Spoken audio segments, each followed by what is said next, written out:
Frères et sœurs en Christ, que Dieu vous bénisse abondamment, abondamment, puissamment, au nom de notre Seigneur et Sauveur Jésus-Christ.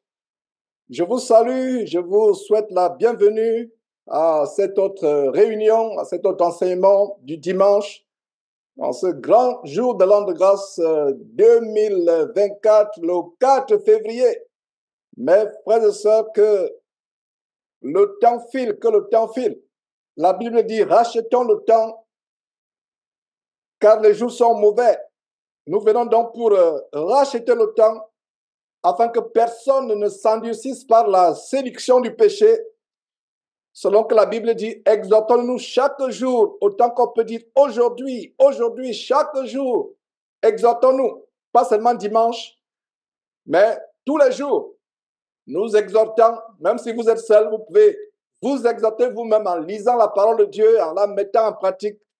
Alors mes frères, nous allons commencer. C'est vraiment une grande joie, c'est un bonheur de partager la parole merveilleuse et inégalable. J'espère que tout le monde a eu un bon week-end. Et pour ceux qui ont des préoccupations, des soucis, des inquiétudes, des anxiétés, ma prière, c'est que vous soyez restaurés, vous soyez encouragés encore aujourd'hui.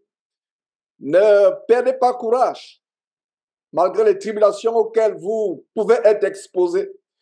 Comme je le publie il y a quelques jours, le vrai chrétien, le vrai disciple de Jésus-Christ doit se préoccuper à plaire à Dieu, doit plus se préoccuper à plaire à Dieu, doit plus se préoccuper à vivre éloigné du péché que de se préoccuper des choses terrestres, des choses mondaines, de sa souffrance, même au milieu de la souffrance. Alors mes frères, je vous salue tous, soyez les bienvenus à cette réunion du dimanche et je vais rappeler les règles de bienséance. Les femmes doivent se voiler la tête quand elles prient, c'est un commandement, pas d'un homme, pas de moi, mais c'est un commandement du Seigneur, du Seigneur. De même, les hommes ne doivent pas se couvrir la tête quand ils prient, quand nous sommes en assemblée. Je vous souhaite la bienvenue, vous qui vous connectez pour la première fois. Les règles de bienséance sont les suivantes. Comme vous le savez, je viens de le rappeler, l'une des règles les plus importantes.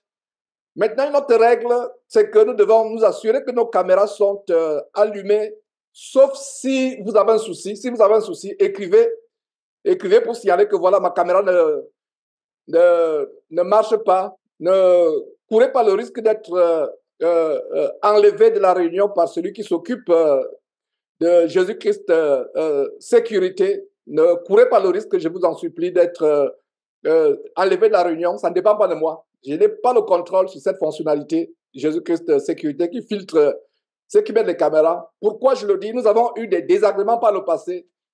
Des personnes qui s'introduisent à nos réunions. Une personne d'ailleurs a posté des images impures. Et il y a aussi des femmes qui veulent se cacher, peut-être parce qu'elles ne sont pas encore dépouillées.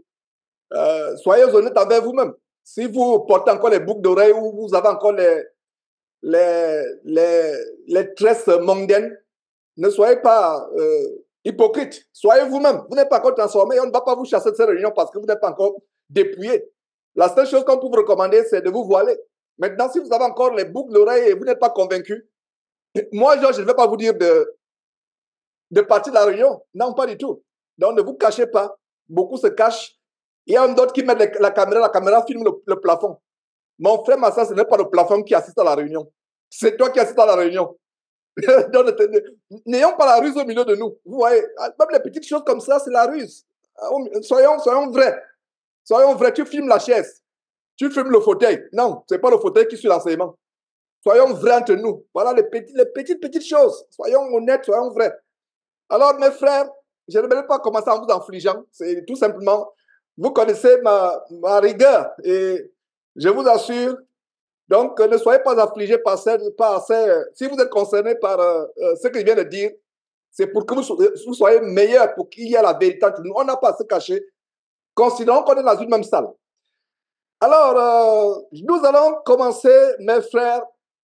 C'est une très grande joie d'être encore réunis. C'est vraiment une joie d'être réunis. Alors, je vais passer la parole à... Je ne vois même pas le nom de la personne à qui je vais passer la parole. Je vois seulement Mbaobam Junior. Je ne sais pas, je vois Verlin, je ne sais pas si c'est Verlin. Ok, d'accord. Donc, je vois Verlin, j'ai plus le nom. Donc, s'il te plaît, Verlin Junior, Mbaobam, s'il te plaît, débloque ton micro et remets ces moments à Dieu avant que nous ne plongions dans la parole de Dieu. Débloque ton micro, s'il te plaît.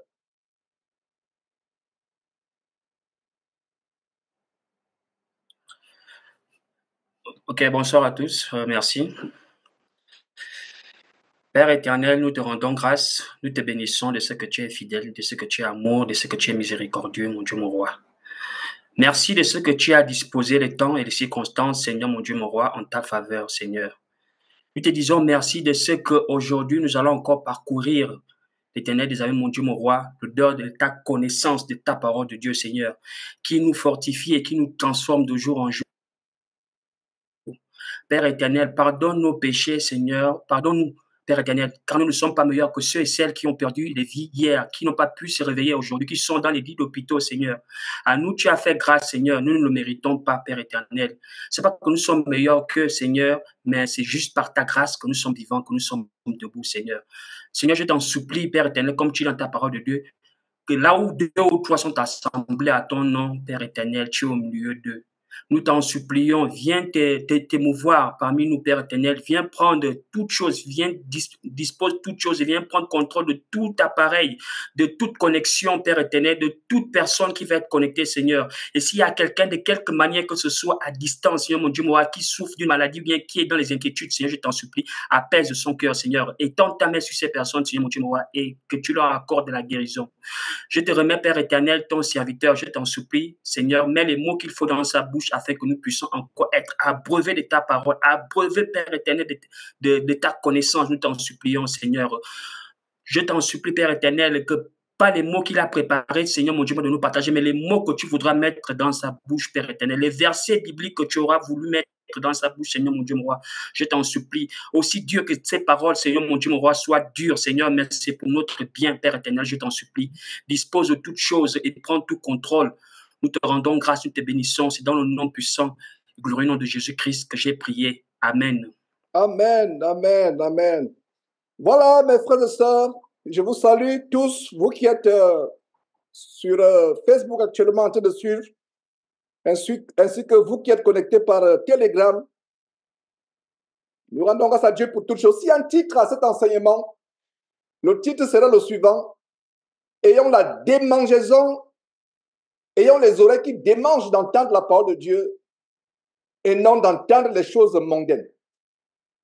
C'est une exhortation, c'est un encouragement, mes frères et sœurs, à persévérer.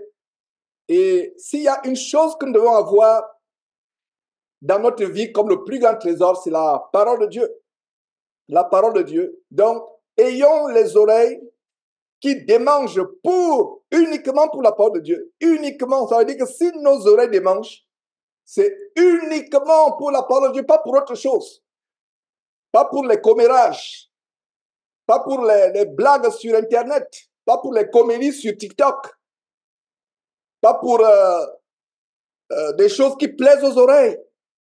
Pas pour des promesses vaines.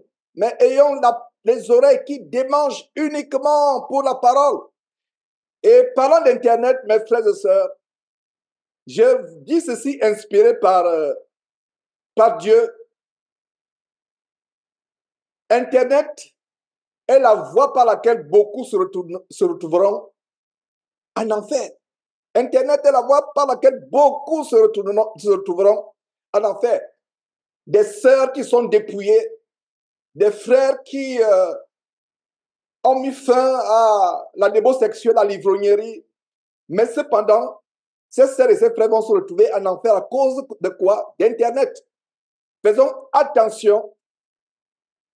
Je pense pour ma part que le plan de Satan, c'était de retenir les gens captifs dans cette fin de temps, de les distraire. Pour ma part, s'il n'y avait pas ce ministère, je pense que si je n'étais qu'avec ma famille et moi, je n'aurai aucun compte Internet, je n'aurai rien, je pense. Si nous sommes actifs sur ces réseaux, c'est pour que la lumière de la parole de Dieu jaillisse. Et si vous y êtes pour un autre motif, je vous plains. Je vous plains. Soyons sur Internet, sauf si c'est nécessaire pour nos études, si on est étudiant, sauf si c'est nécessaire pour notre travail, si on est un employé, sauf si c'est nécessaire pour écouter la parole de Dieu. Mais en dehors de cela, les blagues, les plaisanteries, les films, il y a toute une tendance sur Internet où les gens suivent les comédiens à longueur de journée, on suit les mauvaises, on suit les nouvelles, les oreilles des manches. Et la fin des temps a été prophétisée dans la parole de Dieu. J'aimerais qu'on voit quelques versets avant d'entrer en profondeur dans cet enseignement. Allons dans 2 Timothée chapitre 4. 2 Timothée, nous allons lire à partir du verset 3. 2 Timothée, je n'ai pas dit premier, j'ai dit 2 Timothée. Lisons ensemble cette écriture qui nous encourage. Voilà, Colossiens, 1 Thessaloniciens, 2 Thessaloniciens, 1 Timothée, 2 Timothée, chapitre 4, au verset 3. Le verset 3 nous donne une terrible mise en garde. Et le verset 3 avait déjà anticipé l'avènement d'Internet. Le verset 3 dit quoi? Car il viendra un temps. Il viendra quoi? Un temps. C'est une prophétie. Et s'il y a un temps dans lequel cette prophétie s'est réalisée de fort belle manière, c'est bel et bien le temps dans lequel nous vivons. Car il viendra un temps où les gens ne supporteront pas la saine doctrine. Les gens ne supporteront pas la saine doctrine. C'est même un miracle que nous serons plus de 10 aujourd'hui. Nous sommes dans le temps où les gens ne supportent pas la saine doctrine. Soulignés ne supporteront pas la saine doctrine. On va creuser ce verset et nous allons voir les accomplissements et les ramifications de cette prophétie dans cette fin de temps. Les gens ne supportent pas la saine doctrine. Nous avons été attristés de voir les photos de notre belle-mère, mère et belle-mère, belle-sœur et sœur sur les réseaux sociaux dans une église en train de sautiller. Pourtant, notre mère et belle-mère nous a rendu visite à Houston. On a passé 6 mois, nous pensions qu'elle était convertie. Et quelle tristesse de voir dans une salle avec des prophétesses, vraiment de Baal, des faux prophètes. Ça m'a tellement affligé au point où vraiment ça me brise le cœur. Il s'agit quand même de notre famille. Il s'agit de notre famille. Sœurs et belle-sœurs, belle-mère et belle-mère, bien, la caméra est zoomée, la belle-sœur et sœur, elle est en train de sautiller. Nous prêchons cette parole. Les gens n'écoutent pas. Voilà un exemple. Je vous parle de ma propre famille. Je ne parle pas de quelqu'un d'autre. Voilà ce verset. Les gens ne supporteront pas la saine doctrine. Oh, tu exagères. Ta parole est dure. Ta parole est coriace. Tu es radical. Tu es un taliban. Tu es un Al-Qaïda chrétien. Toutes les insultes que je reçois. Tu es radical. Tu es ceci. Regardez mes frères et sœurs, la fin du temps. Les gens ne supporteront pas la saine doctrine. Ils ne supportent pas. La saine doctrine, c'est la doctrine de fuir le péché, de se dépouiller, de se sanctifier. C'est la saine doctrine. Fuir le péché, se dépouiller. Les gens ne vont pas supporter cela. Les gens vont courir vers les faux pasteurs. Une foule de faux pasteurs, de faux docteurs. Lisons d'abord le verset jusqu'à la fin. Car il viendra un temps où les hommes ne supporteront pas la saine doctrine, mais ayant la démangeaison d'entendre les choses agréables. Donc l'oreille démange, comme je l'avais dit une fois, je l'ai dit plusieurs fois d'ailleurs dans les enseignements, ils marchent avec les paquets de coton-tige. Ils écoutent les nouvelles. À longueur de semaine, ils écoutent des bêtises sur Internet. les comédies, les blagues, etc., les plaisanteries. Ils écoutent cela. Et comme si ça ne suffisait pas, dimanche, waouh, c'est la série sur le gâteau avec les cirques évangéliques. Les plaisanteries, les rigolades, on va pour s'amuser, on va pour danser, sautiller. Oh là là, mes frères et sœurs, comme je dis souvent, l'enfer va chauffer. Et l'enfer chauffera même pour quelques-uns parmi nous, malheureusement. Nous devons faire attention, même moi qui prêche, parce que la Bible dit que celui qui pense être debout fasse attention pour ne pas tomber. Nous devons être prudents, mes frères et sœurs, afin que nous ne soyons pas enflés d'orgueil. Ne pensons pas que parce que nous venons ici tous les dimanches, que nous ne pouvons plus aller en enfer. Ne pensons pas, ce n'est pas possible. Ne pensez pas, sœur, parce que vous avez commencé à couvrir votre corps, à vous voiler, à vous dépouiller physiquement. Mais s'il y a encore la ruse dans votre cœur, l'insoumission au mari dans votre cœur, vous n'êtes pas encore converti. Alors, il viendra un temps, nous vivons ce temps. Incroyable. Quand l'apôtre Paul écrivait, inspiré par le Saint-Esprit, il parlait au futur. Mais nous vivons ce temps. Les gens n'aiment pas la saine doctrine. Les gens aiment l'évangile qui plaît à la chair. L'évangile qui plaît à la chair. Fuir le péché. Oh là là, vous aurez des ennemis. Dieu a quelqu'un de fuir le péché. Il y a une situation. Je suis en contact avec une dame qui me contacte. Enfin, je suis en conversation, pardon. Je suis en conversation avec une dame qui m'a contacté pour être exhortée. Et au fur et à mesure que nous conversons, je me rends compte qu'elle est divorcée, remariée, ou alors elle a épousé quelqu'un qui était marié avant et qui a divorcé. Dès que j'aborde ce sujet, la conversation ne continue plus. C'est fini. La conversation s'arrête sur le champ. Elle n'appelle plus. Elle va aller voir quelqu'un qui va la conforter dans le péché. Les gens n'aiment pas entendre que fuis le péché, dépouille-toi, plaît à Dieu, aie la crainte de Dieu. Non. Dieu, c'est un moyen pour assouvir nos passions charnelles. Dieu, c'est un moyen pour soigner notre vie. Les personnes qui sont malades vont à Dieu pour guérir afin de continuer encore à pécher. Parce que la maladie t'empêche de pécher. Une personne qui est sur le lit de malade depuis des années ne demande pas la guérison pour être délivrée du péché, pour plaire à Dieu, mais demande la guérison parce qu'elle ne peut plus aller en boîte de nuit. Parce qu'elle ne peut plus aller sortir avec les hommes au quartier. Parce qu'il ne peut plus aller boire au bar. C'est pour ça qu'il veut la guérison. Notre guérison, c'est pour glorifier Dieu. Alors, si tu es malade, pas vous qui êtes ici, quelqu'un qui suivra cette vidéo plus tard quand elle sera postée par la grâce de Dieu, si tu es malade et tu demandes la guérison à Dieu, je te donne un conseil. D'ailleurs, on ne peut pas tromper Dieu. Vous pouvez tromper les hommes. Et même les hommes qui ont le discernement, c'est difficile de les tromper. Un homme qui a le discernement, c'est difficile de le tromper. Mais si vous allez à Dieu, parce que Dieu, pour que Dieu vous guérisse, allez à Dieu de manière honnête. Parce que Dieu sonde les profondeurs de notre cœur. On ne peut pas mentir à Dieu. Beaucoup de personnes, malheureusement, ne sont pas guéries. L'une des causes, il y a plusieurs raisons pour lesquelles vous n'êtes pas guéris.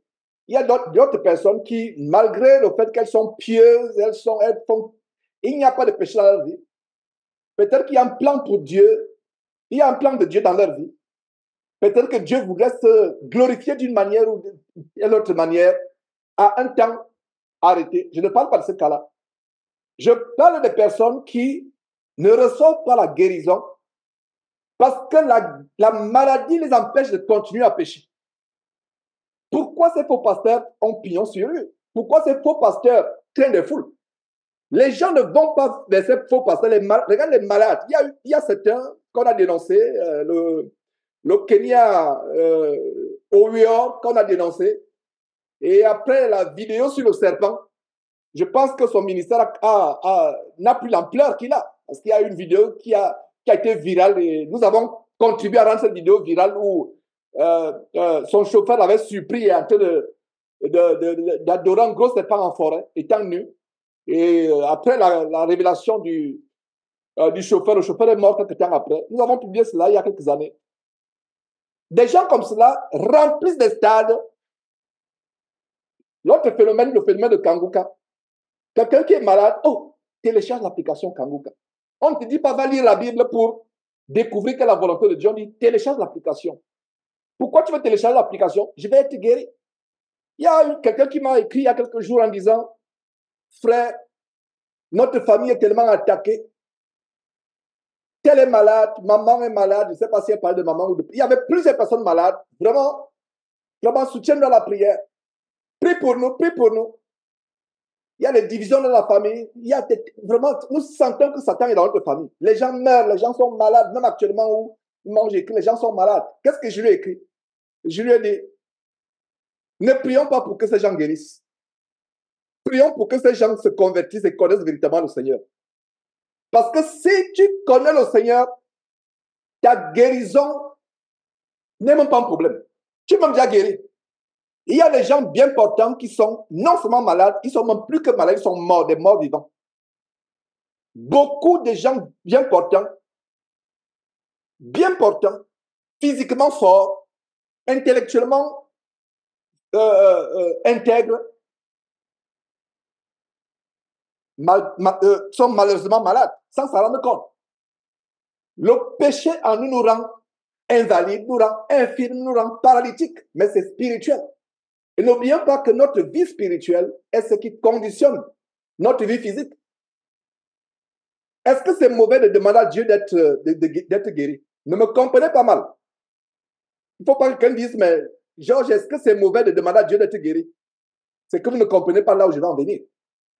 La Bible dit, faites connaître à Dieu vos besoins par les prières et les supplications. Alors si j'ai un besoin de santé, je prie. Mais ce que je vais expliquer, c'est que n'allons pas demander la prière à Dieu pour les mauvais motifs. Il y a des blocages. Je ne peux plus faire ma vie. J'avais commencé un commerce. J'avais commencé à gagner beaucoup d'argent. Ma maladie me bloque.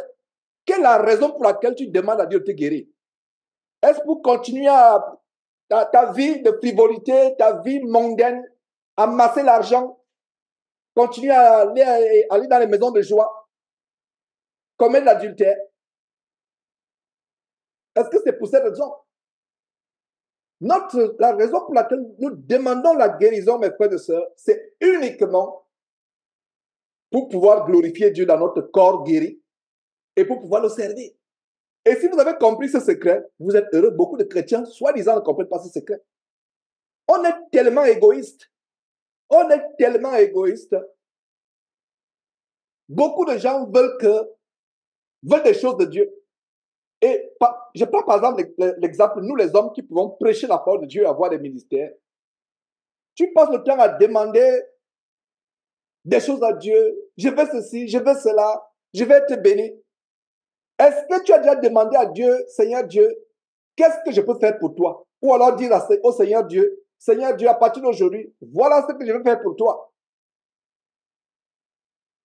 Il y a beaucoup d'égoïsme parmi nous. Beaucoup d'individualisme. Beaucoup d'individualisme. On est égoïste, tout est centré sur soi. Le chrétien n'a plus une vie centrée sur soi. Le chrétien a une vie centrée sur Dieu pour plaire à Dieu et à son Fils Jésus-Christ, notre Seigneur et Sauveur. Voilà uniquement comment notre vie doit être conduite sur terre. Le Seigneur Jésus dit, ma nourriture est de faire la volonté de celui qui m'a envoyé. Je vis pour faire la volonté de celui qui m'a envoyé. Est-ce que nous qui sommes ici aujourd'hui, nous sommes arrivés au standard où nous nous disons, ma vie sur terre n'a pas autre sens que de plaire à Dieu, que de servir Dieu, que de glorifier Dieu? Est-ce qu'on est arrivé à ce niveau? Heureux êtes-vous, sœurs, heureux êtes-vous, frères, si vous êtes arrivés au niveau où vous dites, tout ce que je fais, ma maison, ma famille, mon foyer, mon travail, tout ce que je fais, c'est pour glorifier Dieu, pour que le nom de Dieu soit élevé au travers de mes enfants, au travers de ma famille, au travers de mon emploi. Est-ce que tu sais que même dans ton milieu de travail, le fait que tu sois là, tu es la lumière. Tu peux être celui qui apporte l'évangile directement ou indirectement. Dans ton quartier, dans ton village, peu importe là où tu te trouves. Alors, regardez mes frères de ce verset. Les gens ne supporteront pas la saine doctrine mais ayant la démangeaison d'entendre des choses agréables, la démangeaison, l'oreille démange, l'oreille gratte, comme on dit en français africain. L'oreille démange. Il y a les démangeaisons. Vous l'entendez.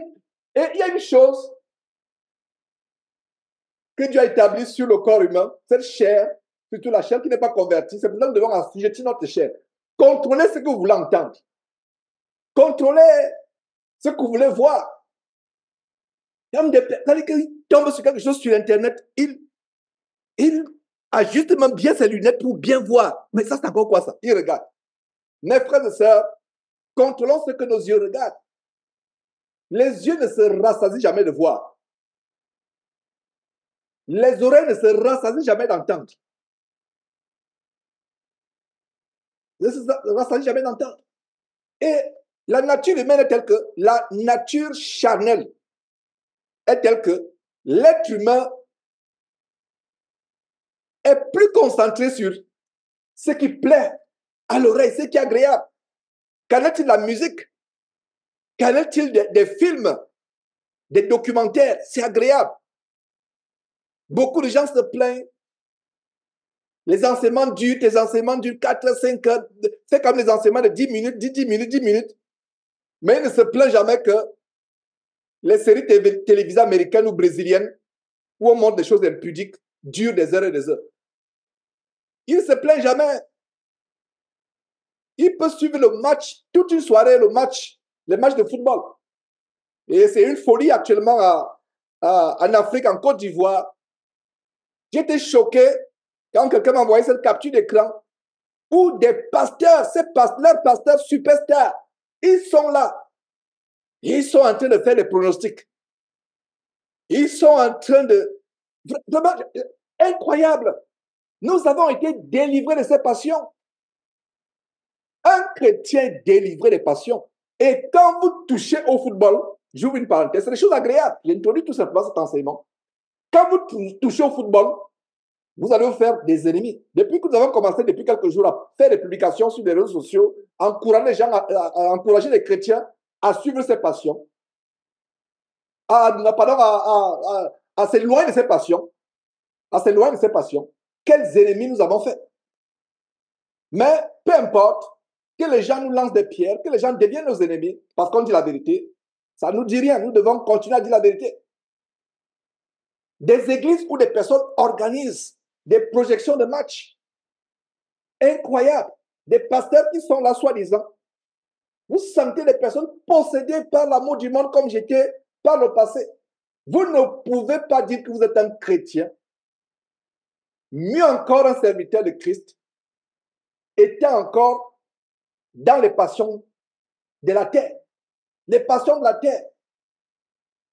Vous avez vu les vidéos, des casses, des actes de vandalisme, des incendies perpétrés en Côte d'Ivoire, des agressions.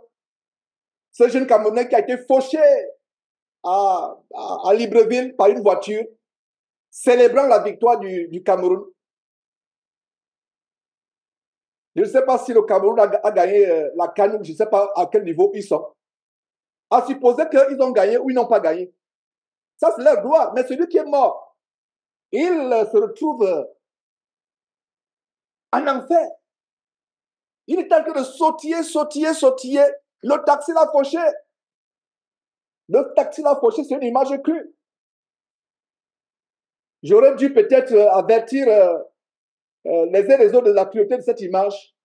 Et en passant, les publications de Jésus-Christ TV, ce n'est pas pour... avant de montrer ça aux enfants, suivez d'abord. Avant de montrer aux enfants, suivez, filtrez. Je n'aimerais pas que par une publication, un enfant soit scandalisé. En ce qui nous concerne ici, nos enfants n'ont pas accès aux réseaux sociaux, WhatsApp et autres.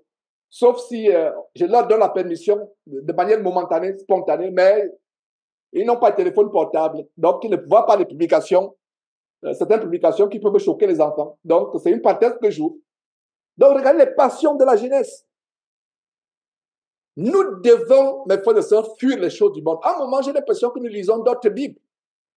Alors, ce verset dit quoi? Les gens auront la démangeaison d'entendre des choses agréables et feront quoi? Le verset continue en disant, ils se donneront une foule de docteurs selon leur propre désir. Une foule de docteurs selon leur propre désir. Je parlais tout à l'heure de notre famille et aujourd'hui, ils sont sur cette prophétesse. 2 mois, tu entends qu'ils sont sur une autre prophétesse. 6 mois, tu entends qu'ils sont sur notre pasteur. Le vagabondage, pasteur, c'est incroyable. On va de gauche à droite, on va ici, on est à droite, on est à gauche. Tous les pasteurs du Gabon ou peu importe le pays où les personnes se trouvent, ils défilent de pasteur en pasteur, se donneront une foule de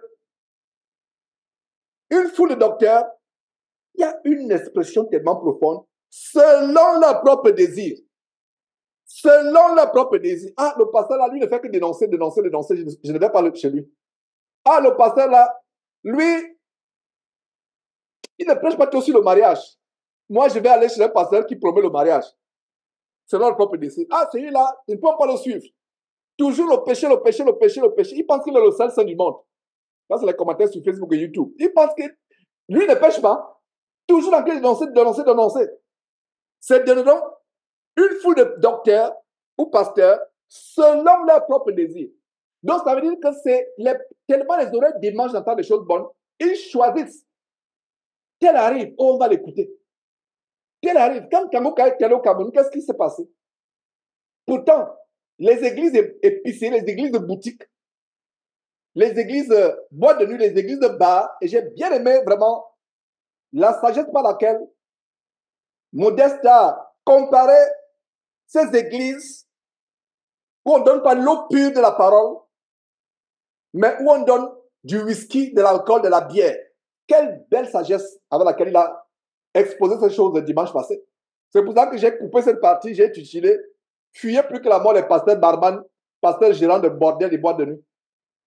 Fuyez comme la mort. Toutes les églises sont vidées à Douala pour aller suivre le Kangouka. Non, nous voulons un pasteur qui peut nous montrer comment trouver un mari selon les propres désirs. Nous voulons les pasteurs qui peuvent nous montrer comment être riches selon leurs propres désirs. Donc, les gens suivent les pasteurs selon les désirs leurs propres désirs. Si vous avez le seul désir de suivre Jésus-Christ, d'honorer son Père, notre Dieu, et son Père, et son Dieu en même temps, de fuir le péché, je ne sais pas si vous trouverez dans votre pays 2 ou 3 dans cette fin de temps. Si vous trouvez un, c'est beaucoup. Beaucoup de gens ne cherchent pas les docteurs selon le désir de Dieu, mais ils cherchent selon leur propre désir. Est-ce que vous voyez la révélation ici? Notre désir n'importe pas. Notre souhait n'importe pas. Notre volonté n'importe pas. J'espère que vous n'êtes pas souvent dessus en vous connectant dimanche. Oh, je m'attendais à ce que cet enseignement soit enseigné. Oh, c'est un autre. Non! Des fois, vous avez bien entendu la prière que Verlin a fait tout à l'heure. Que je ne dise même pas ce que j'ai préparé. Que les versets que je donne soient ce que Dieu voulait que nous écoutions. Votre désir n'importe pas. Si vous cherchez des pasteurs selon votre désir, de manière calculative, et ça, la nature de l'homme est tellement calculateur. Tout c'est le calcul. Qu'est-ce que je peux avoir? Qu'est-ce que ce pasteur m'apporte? Qu'est-ce que ce pasteur m'apporte? Qu'est-ce qu'il m'apporte? Comment il peut m'aider à trouver un mari? Comment il peut m'aider à trouver une femme? Comment il peut m'aider à guérir? Si c'est la guérison que vous cherchez. Comment il peut m'aider à sortir de la pauvreté? Chercheront, se donneront. C'est eux qui se donnent. Pourquoi ces pasteurs ont pignon sur eux? Je me suis toujours posé la question, comment quelqu'un visiblement fou comme Makoso peut attirer les gens? La réponse est ici. Quand il commence à brandir ses huiles, je ne sais pas avec quelle mixture il a fait ses huiles, des huiles de mort. Il commence à vous vanter les priorités, les propriétés, excusez-moi, les propriétés de ces huiles. Les gens achètent. Oh, il y a tellement d'exemples. Se donneront une foule de docteurs selon leur propre désir. Verset 4.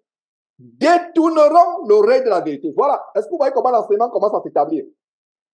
Les gens détournent l'oreille. Ils ont la démon. Ils font pour les choses mondaines, pour les faux pasteurs, les doctrines de démons, mais détournent l'oreille. Donc, aujourd'hui, je vais nous encourager à faire l'inverse. Pour nous, véritables chrétiens, faisons l'inverse. Détournons nos oreilles des choses agréables. C'est l'inverse. C'est simplement l'inverse que nous allons faire. Nous allons faire l'inverse ici. Détournons nos oreilles des choses agréables. Fuyons les choses agréables. Les choses qui plaisent. Je ne peux plus me passer de cette série.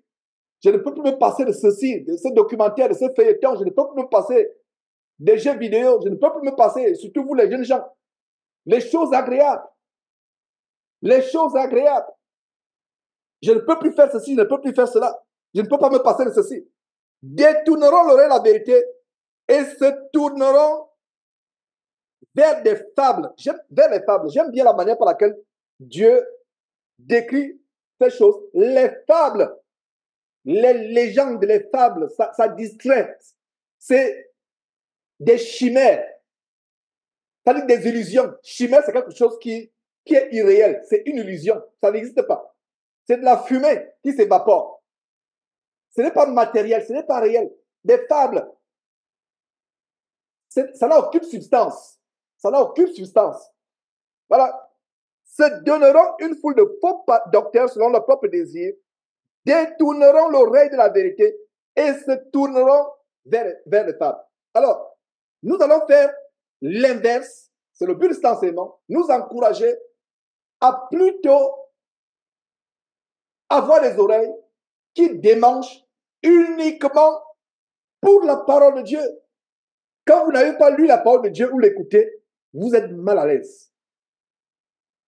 N'oubliez pas le grand verset de Romains chapitre 10, verset 17, qui dit que la foi vient de ce qu'on entend, et ce qu'on entend vient de la parole de Christ. La foi vient de ce qu'on entend. Entendre la parole de Dieu. Entendre la parole de Dieu est quelque chose qui est merveilleux. Quel bonheur. Il y a un chapitre, peut-être je vais lire quelques versets de ce chapitre. Comment le roi David manifeste la passion qu'il a pour la parole de Dieu. C'est en Somme 119. Je pense que c'est le chapitre le plus long de la Bible. Somme 119. Comment le roi David manifeste la passion pour la parole. Et dans ce monde appartient à Satan, vous le savez très bien. Quand tu es passionné pour la parole de Dieu, on dit que tu es fou. Mais quand quelqu'un, comme cet Ivoirien qui a pris il a pu soulever son grand écran téléviseur, il est descendu de son immeuble, il a commencé à casser son téléviseur parce que l'équipe de son pays, la Côte d'Ivoire, a pris un but. La folie, personne ne dit qu'il est fou. On dit que c'est normal. Mais quand toi, tu es fou, passionné pour la parole de Dieu, on dit que tu es fou. On t'insulte. Je n'ai jamais vu quelqu'un, je n'ai jamais vu un commentaire au bas d'une vidéo où quelqu'un dit, mais tu es fou, pourquoi tu as cassé ton téléviseur, tu es descendu, tu t'es déshabillé, tu as commencé à casser ton téléviseur, courroucé, fâché parce que l'équipe a pris un but. Personne ne dit qu'il est fou. Ouais, ça ne doit pas nous surprendre, nous sommes dans le monde. Dans ce monde qui appelle bien ce qui est mal, qui appelle mal ce qui est bien. Les vrais fous, on les qualifie plus de fous. Une femme qui plaît à Dieu, qui s'habille avec de longues robes, qui couvre son corps, on dit qu'elle est devenue folle, elle a perdu la tête. Certaines familles vous sont harcelées par les membres de la famille. Mais quelle est cette histoire que tu ne peux plus montrer même ton tibia? Tu ne peux même plus, tu te couvres maintenant comme une musulmane. Maintenant, c'est les musulmanes qu'on prend comme, je ne sais pas, contre-argument. Mais quand la même sœur qui s'est dépouillée, s'habillait avec des pantalons destroyed, des jeans déchirés, comme si elle avait emprunté les habits du fou du quartier, personne ne disait qu'elle était folle. Personne ne disait qu'elle était folle. Est-ce que vous voyez le monde? Maintenant qu'elle a commencé à se couvrir la tête, quand elle prie, à se à s'habiller de manière modeste. On dit que tu as perdu la tête. Il y a même une sœur, c'est son propre père qui la confronte. Que ma fille, je ne te reconnais plus, pourtant elle est mariée. Je ne te reconnais plus. Si tu perds ton mari, c'est ton problème. Donc, on perd le mari, on doit garder le mari parce qu'on s'habille comme une prostituée. Quand elle a porté les jeans déchirés, le papa ne disait pas que ma fille, tu es devenue folle. Pourtant, c'est comme si elle allait emprunter les habits du fou du quartier pour porter. Vous voyez aujourd'hui, quand vous voyez maintenant une femme avec les habits déchirés et un fou, est-ce qu'il y a une différence? Il n'y a pas de différence. Personne ne dit qu'elle est folle. Même son père m'a dit que oh, ma fille, vraiment, tu es au top, c'est bon. Voilà. Mais dès qu'elle commence à couvrir son corps avec des pains ou des robes qui arrivent jusqu'aux chevilles, le papa dit que tu es folle. Incroyable. Et ça, c'est quoi? C'est l'esprit du monde. C'est l'esprit du monde. Donc, mes frères, au lieu, nous faisons le contraire. Le monde aura la démangeaison mentale des choses agréables. Et j'encourage, si vous avez un compte TikTok, si vous avez un compte Instagram, peu importe les comptes des réseaux sociaux, que ce soit pour apporter la lumière de l'évangile. Vous n'avez pas besoin de TikTok pour travailler. Vous avez tout simplement besoin de google.com. Si vous travaillez avec un ordinateur. Les entreprises ne font pas vous avez besoin d'un browser, je sais pas, d'un moteur de recherche. C'est tout. Donc, si vous n'avez pas une utilité quelconque avec ces comptes Facebook, WhatsApp et autres, si vous n'avez pas aucune utilité, par exemple, mon utilité, ce n'est pas l'évangile, fermez et limitez-vous à un compte qui peut vous permettre, par exemple, de recevoir ces enseignements, d'être en contact, si ça n'a aucune utilité, parce que c'est la distraction. C'est la distraction.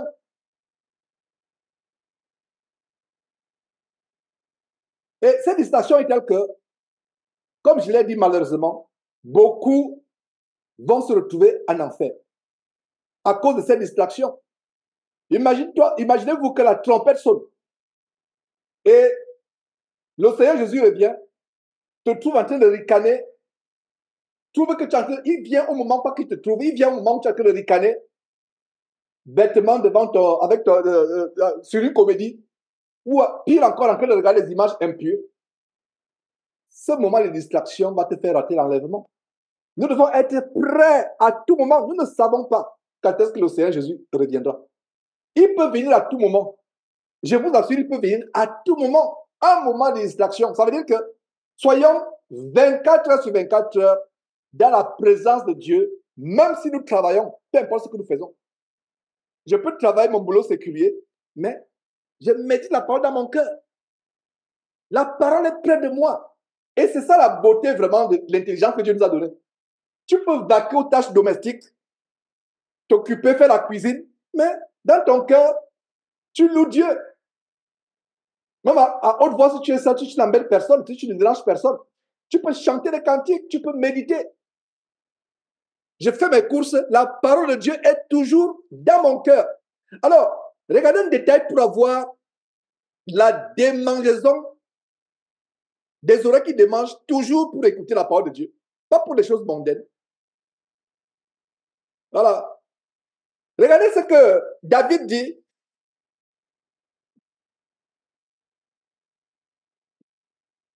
Comme 119,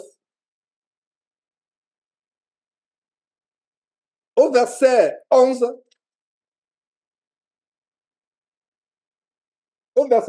qu'est-ce que nous voyons? Je sers ta parole dans mon cœur afin de ne pas pécher contre toi. Voilà le secret. Voilà un grand secret pour ne pas pécher. Tu sers la parole dans nos cœurs. Et il ne s'agit pas de la serrer physiquement. Il s'agit de la serrer spirituellement, mentalement. Je sers ta parole. Il ne s'agit pas d'embrasser la Bible, la mettre contre vous maintenant, ou bien même d'avoir quelque chose qui la suspend à votre poitrine. Non, ça, c'est pas physique. La Bible, la parole de Dieu, ce n'est pas ce livre que Jean Clément. Non. La parole de Dieu, c'est ce qui est contenu. C'est cette parole immatérielle, invisible, qui est... Ça, ce n'est que le support. Donc, si vous voyez les kimbanguistes congolais ou les kémites brûler la Bible, ne vous affligez pas. Ils n'ont pas brûlé la Bible, ils ont brûlé le papier. Actuellement, il y a la Bible. J'ai une Bible audio dans ce téléphone. Une Bible audio, elle est aussi écrite. J'ai une Bible dans ce téléphone. Maintenant, si je prends un marteau, je mets à casser ce téléphone, est-ce que ça veut dire que c'est la Bible qui est à l'intérieur que j'ai cassé? Non. Le téléphone est un support pour ma Bible. Je peux être n'importe où j'écoute la parole de Dieu. C'est qu'un support, c'est pour me permettre d'écouter la parole de Dieu, peu importe là où je suis. Mais est-ce que ça veut dire que si je casse mon téléphone, c'est la Bible que j'ai cassée? Non. Même chose. Donc, j'ouvre une parenthèse. Dans l'ignorance, vraiment, dans laquelle j'étais étant catholique, quand il y avait un examen, qu'est-ce qu'on recommandait de faire? Tu prends la Bible, tu mets sur l'oreiller, tu poses la tête pour te protéger, pour aller faire l'examen. Mais quelle bêtise! L'ignorance. En fait, sans le savoir, je faisais la magie. C'est un acte de magie. Donc, tu n'as pas la Bible. D'autres me disent, mets la Bible, quand avant de dormir, mets la Bible, ferme la porte et mets la Bible sous la porte. Enfin, je vais dire, contre la porte, par terre, contre la porte. Un sorcier ne va pas entrer. Il va bien entrer. Parce que les sorciers sont téléguidés par les démons. Et les démons savent que ça, ce n'est qu'un morceau de papier. Ce n'est qu'un tas de papier, ça n'a rien à voir. C'est la puissance qui est derrière, cachée, invisible. Ces paroles, quand on sait dans le cœur. Donc, regardez ce verset qui dit quoi? Je sais ta parole. Je sais ta parole dans mon cœur. On la sait où? Dans le cœur, afin de ne pas pécher. Virgule, afin. Et la parole devant toi. Et la parole devant toi. 24 sur 24 heures. Voilà une aide pour fuir le péché. Il y a des gens qui disent vraiment, je n'arrive pas à fuir le péché. Comment faire? Et la parole 24 sur 24 heures. Chaque position, chaque chose que tu veux, chaque acte, chaque situation dans laquelle tu te trouves. La question, est-ce que ce que je vais faire là glorifie Dieu? Ça va t'amener à backup. C'est-à-dire comment on dit, backup, excusez-moi, ça va t'amener à t'arrêter un instant, à faire un retrait par rapport au péché que tu devais commettre. Tu es sur le point de mentir ou de voler ou de forniquer ou de convoiter une femme dans la rue, un homme dans la rue.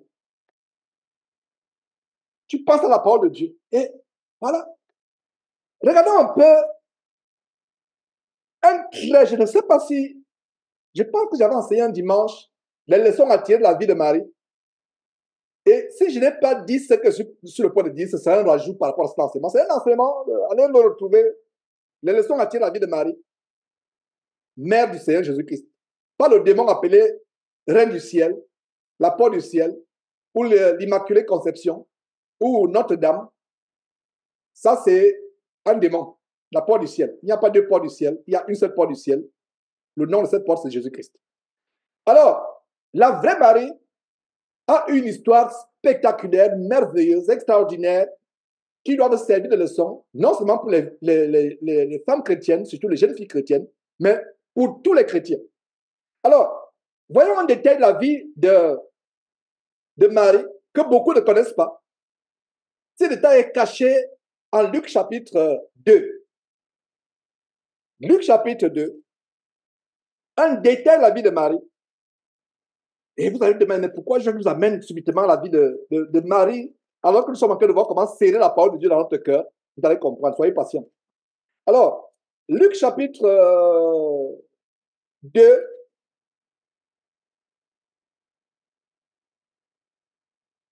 verset 19.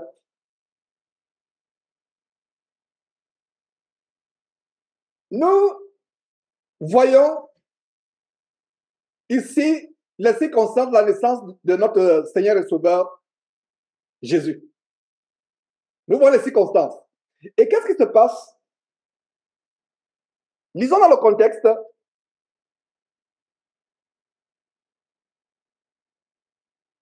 Lisons dans le contexte.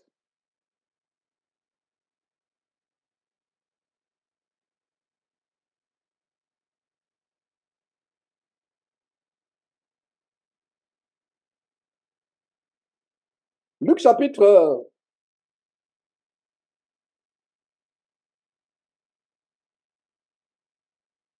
voilà, lisons à partir du verset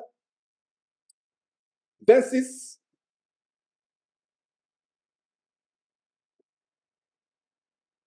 Verset 26, Luc chapitre... Non, avant d'aller au chapitre 2, s'il vous plaît, lisons Luc chapitre 1. Commençons à Luc chapitre 1 pour mettre dans le contexte, parce que si je me focalise sur au chapitre 2, on risque de rater quelque chose. Mais lisons le contexte. Luc chapitre 1, verset 26.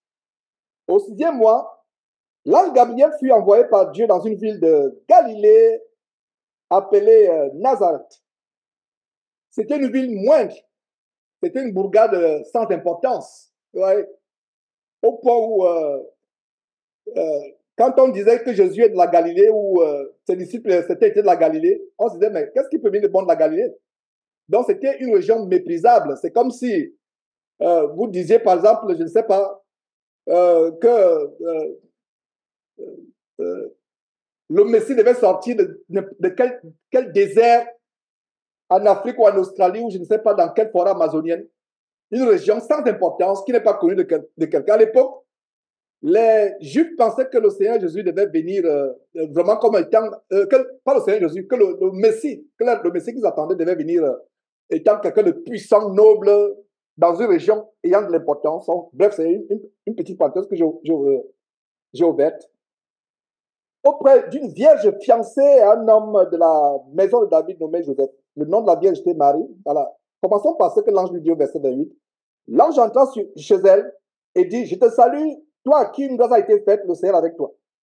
Et elle est troublée par cette apparition et par cette conversation et par ces paroles qui sortent de la bouche de l'ange, et vous pouvez lire jusqu'à la fin.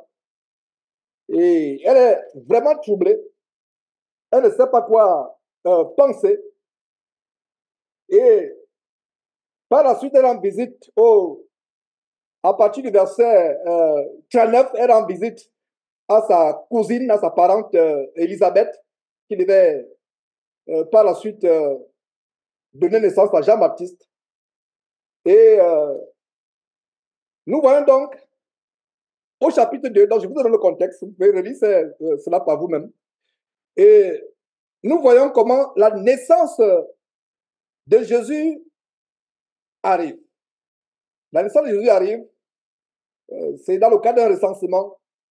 L'empereur qui avait l'autorité sur une bonne partie de la terre, César Auguste, gouvernant la terre depuis Rome, a ordonné un recensement. Et c'est dans le cadre de ce recensement que le Seigneur Jésus naît. Et il y a quelque chose de merveilleux. Les bergers qui paissaient dans les champs du bétail, et un ange leur a apparu. Et voilà, donc vous pouvez lire jusqu'à la suite. Et lorsque les anges quittent ces bergers, les anges apparaissent aux bergers pour leur annoncer la bonne nouvelle. Les bergers sont allés jusqu'à Jérusalem et pour voir de leurs propres yeux ce qui est arrivé, ce que le Seigneur leur a fait, le Seigneur Dieu leur a fait connaître, ça de la naissance de son fils. Et nous voyons au verset 16, ils y allèrent en hâte et ils y trouvèrent Marie et Joseph et le petit enfant couché dans la crèche. Et après l'avoir vu, ils racontèrent ce qui leur avait été dit au sujet de ce petit enfant. Tout ce qui les entendirent furent dans l'étonnement de ce que disaient les bergers. Verset 19 maintenant, là où je voulais vous amener. Marie gardait toutes ces choses et les repassait dans son cœur. Voilà la révélation. Marie nous montre un grand exemple. Marie n'a jamais enseigné la parole de Dieu. Elle ne pouvait même pas enseigner. Elle aurait péché si elle avait enseigné la parole de Dieu. Mais qu'est-ce qui se passe? Il y a un détail sur la vie de Marie qui est l'un des plus grands enseignements pour nous chrétiens aujourd'hui. L'enseignement dans comment Marie agissait, c'est quoi? Marie gardait ces choses et les repassait dans son cœur. Ça nous amène à quoi? À ce qu'on a lu en Somme chapitre 119, Je serre ma parole dans mon cœur. Vous voyez maintenant le rapport. Voilà le rapport. Voilà le rapport. Donc, s'il y a ouvert cette parenthèse, c'est pour mettre dans le contexte. Marie repassait quoi dans le cœur, dans son cœur?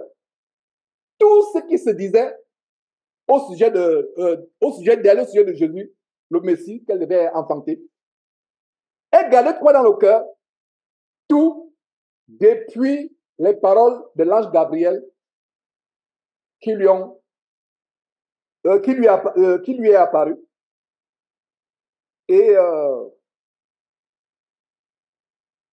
jusqu'à la merveilleuse prophétie, aux merveilleuses paroles prononcées par Élisabeth quand elle est allée rendre visite à Élisabeth, jusqu'aux paroles du berger. Elle gardait tout cela dans le cœur. Voilà, mes frères et sœurs, comment Marie, qui n'enseignait pas, mais nous recevons un enseignement de Marie, de manière indirecte. Conclusion, seul en Christ. Tu ne peux pas enseigner, mais ta vie peut être un enseignement. Il y a des gens qui disent, frère, j'ai des garçons, j'ai des enfants, je suis seul, je ne suis plus avec mon mari. Comment élever ces enfants? Comment m'occuper de ces enfants? Est-ce que je dois leur enseigner la parole de Dieu? Je dis non. Tu n'enseignes pas la parole de Dieu à tes enfants. Vous pouvez lire la parole de Dieu ensemble, mais tu ne leur enseignes pas la parole de Dieu. Tu peux leur expliquer ce que tu comprends d'un verset, mais c'est dangereux parce que en expliquant ce que tu comprends d'un verset, sans t'en rendre compte, tu peux glisser dans l'enseignement. Il est même arrivé des sœurs, quand elles témoignent, de manière innocente, elles traversent la ligne, cette ligne est facile à traverser entre témoigner et enseigner. C'est facile. Marie a un enseignement qui se dégage d'elle.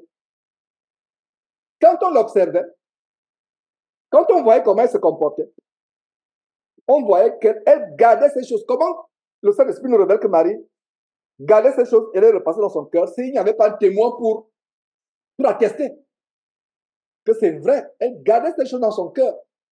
Quand elle ouvrait la bouche, elle était convaincue de ce qui se passait. Imaginez-vous une jeune fille qui n'a jamais connu d'homme,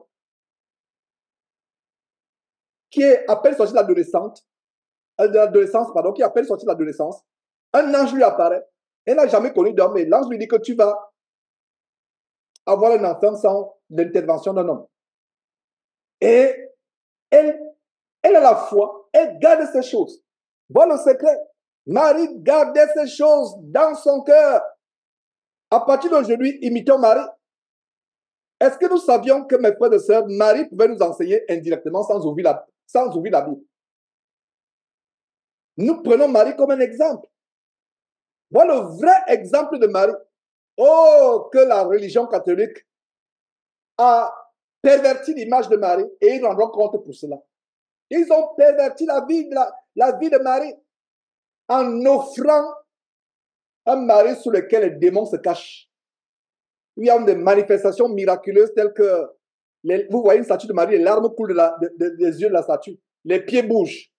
Le phénomène de Fatima ou le phénomène de Lourdes en France. Fatima, je crois, c'est au Portugal, si je me trompe. Le phénomène de Simanen à Yaoundé, où Marie est apparue dans les années 80. Je me rappelle clairement, j'étais encore dans l'abomination catholique. Quelle joie! Oh, notre maman est apparue. Il y a même eu des pains que les femmes se cousaient avec le phénomène de Simanen. Regardant en arrière, je me dis, mais dans quelle abomination étais-je? Mais nous rendons grâce à Dieu de ce que Dieu nous a ouvert les yeux. Vous voyez comment Satan fait ombrage à la parole de Dieu. L'histoire de Marie est merveilleuse. Et si vous voulez approfondir l'histoire de Marie, allez suivre cet enseignement. Tapez sur la barre de recherche de YouTube, tapez les leçons à tirer de la vie de Marie, mère de Jésus. C'est de manière approfondie. Je ne sais pas si elle parle de ce détail, mais s'il n'est pas parlé de ce détail, ça me surprendrait que je n'en ai pas parlé. Mais s'il n'est pas parlé aujourd'hui, c'est un autre détail de la vie de Marie. Elle gardait ces choses dans son cœur. Elle les repassait. Non seulement tu gardes, tu peux garder et ça va partir. Lisons attentivement. Parce que pour garder la parole, Pour ceux d'entre nous qui avons fait des études, pour vous, jeunes gens qui faites les études, pour mémoriser quelque chose, il faut la répétition. Il faut la répétition. Pour garder définitivement, il faut la répétition. Vous avez un gros livre de médecine ou un gros livre de droit que vous devez mémoriser pour l'examen qui est dans un mois. Vous mémorisez, vous passez l'examen. 2 mois, bien quand vous posez la question de médecine ou d'architecture, peu importe, ou de ce que vous vouliez faire. Tout est parti de la tête. Pourquoi? Parce que vous avez étudié pour l'examen. Bon, l'examen passe, c'est fini, il n'y a plus rien dans la tête. Mais pour ce qui est la parole de Dieu, il faut répéter cela dans ton cœur. Répéter. La répétition, repasser cela dans ton cœur. Repasser. Ça ne sert à rien d'avoir des blocs-notes d'enseignement. C'est pas mauvais de prendre des notes quand on suit un enseignement. C'est même encourageant. Mais ce qui est mieux encore, c'est que cette parole soit gravée non seulement sur les blocs-notes dans les classeurs, mais aussi et surtout sur la table de notre cœur. Comme ce verset qui dit, je sais ta parole dans mon cœur pour ne pas pécher contre toi. Notez ce verset, Psaume 119. Je sais ta parole dans mon cœur pour ne pas pécher contre toi.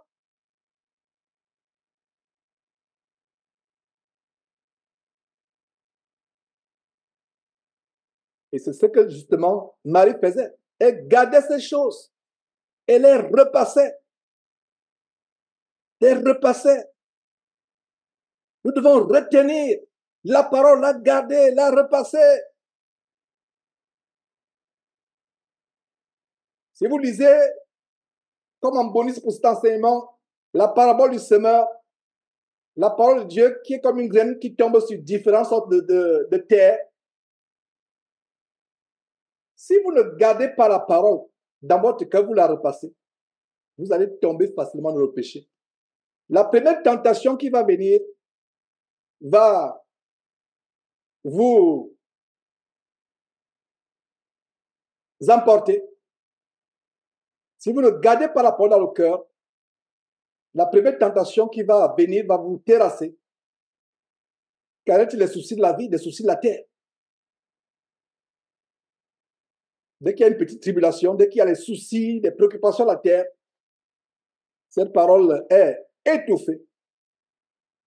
En conclusion, mes frères et sœurs, ce que je nous recommande de faire, c'est de faire attention à ce que nos yeux voient sur les réseaux sociaux, à ce que nos oreilles entendent, de faire attention, très, très attention,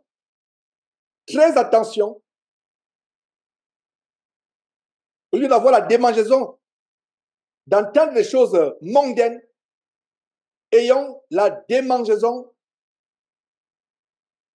d'entendre la parole de Dieu. La seule chose, permettez-moi l'expression de choses, qui peut amener nos oreilles à avoir la démangeaison, devrait être la parole de Dieu. Pas les plaisirs de la terre, pas les mondanités, pas les passions de la terre. Aujourd'hui, ces soi-disant chrétiens, quand on leur dit de fuir les passions telles que le football, c'est un problème sérieux. C'est un problème. Là où se trouve ton trésor, là où se trouve ton trésor, là où se trouve ton cœur. Si ton trésor, c'est le football, si ton trésor, c'est les boîtes de nuit, les bars, les femmes ou les hommes, ton cœur sera dans les hommes, à courir de gauche à droite derrière les hommes ou derrière les femmes, aller dans les maisons de joie. Mais si ton trésor, si tu as compris que ton trésor, c'est la parole de Dieu, tu vas faire comme David, qui sert sa parole, de la parole de Dieu, qui sert la parole de Dieu contre son cœur. Tu vas faire comme Marie, qui repassait ces choses, qui gardait ces choses, gardait jalousement, et les repassait. Voilà mes frères, je vais arrêter mon exhortation là, et ça ne veut dire pas que la réunion est finie. Nous allons continuer s'il y a des cantiques, si un frère a un témoignage. Mes sœurs, je vous ai toujours rappelé ceci. Si vous avez un témoignage, soit vous l'enregistriez pour que je le publie sur YouTube ou sur Facebook, soit vous l'écriviez pour que je le lise. Donc, ne pensez pas que vous êtes en retrait. Nous respectons tout simplement les règles de bienséance que Dieu nous a imposées. Voilà. Et il y a une sœur qui me pose la question, est-ce que dans une assemblée, si nous sommes dans une assemblée physiquement, est-ce que les sœurs peuvent chanter? Je dis, mais bien sûr, elles peuvent chanter, mais elles ne peuvent pas entonner un cantique. Parce que même entonner un cantique, en examinant cela, et je pense que j'étais avec des frères qui ont attiré mon attention par rapport à ça. Même entonner un cantique, vous voyez, dans les chorales mondaines et autres, quand il dit mondaine, c'est soit dans l'église, mais qui ne sont en réalité que la mondanité. Il y a une femme qui est devant, elle est lead vocale ou bien directrice de chorale. Ce n'est pas le rôle de la femme d'être devant, de prendre le devant. Donc, si tu as un cantique, tu peux dire à un frère, soit ton frère en Christ, soit ton époux, que vraiment, j'ai un cantique, est-ce que tu peux nous l'entonner? Maintenant, quand un cantique est entonné, nous tous nous chantons. Bien de fois, les micros sont fermés pour éviter les interférences, mais si nous sommes dans une salle, nous chantons. Donc, je réponds suite à la question de cette sœur, est-ce que nous pouvons tout chanter? De tout chanter, bien sûr. Élève ta voix, chante, mais n'entonne pas. Ne dis pas que je vais entonner ou je vais... Non, tu ne peux pas le faire dans l'assemblée. Maintenant, si un cantique est chanté, tu peux ouvrir ta bouche pour le chanter. Donc, voilà. Et si un frère aussi a inspiré à donner une exhortation, dit bien inspiré, que cela ne vienne pas de votre intelligence, que cela soit inspiré de Dieu. Donc, il y a une première exhortation. Il ne faut pas qu'il y ait plus de 3. Donc, si un frère a un témoignage, assurons que nous ne dépassons pas 3 exhortations. On peut avoir autant de témoignages que nous voulons. Mais si vous voulez en même temps témoigner et exhorter, on ne peut pas prendre plus de 3 exhortations. On a déjà eu une exhortation. Donc, je passe la parole à un frère pour un cantique, pour un témoignage ou pour une exhortation que Dieu vous inspire. Et assurez vraiment que vous êtes inspiré de Dieu et que ce n'est pas votre intelligence ou votre chair qui vous inspire cela. Ne faisons pas les choses de manière charnelle. Faisons les choses quand on est inspiré, quand on sent vraiment ce besoin de partager cela. Et la seule motivation, c'est pour que les frères soient édifiés, glorifiés. Donc voilà, je vous passe la parole, mes frères.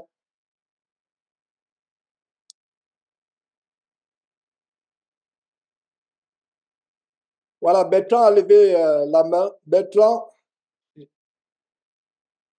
j'espère que tu as signalé que ta caméra ne marche pas. Ok, je ne vois pas Bertrand, je ne le vois pas. Bertrand, ok, baisse Bertrand, je crois qu'il a voir sur les caméras, quand même. Ok, Bertrand, baisse.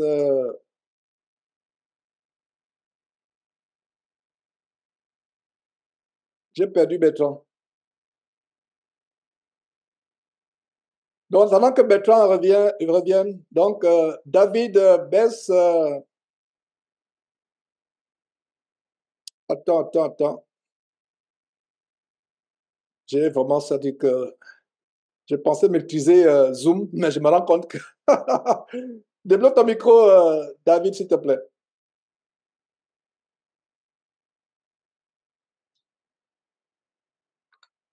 Oui, bonjour, vous m'entendez?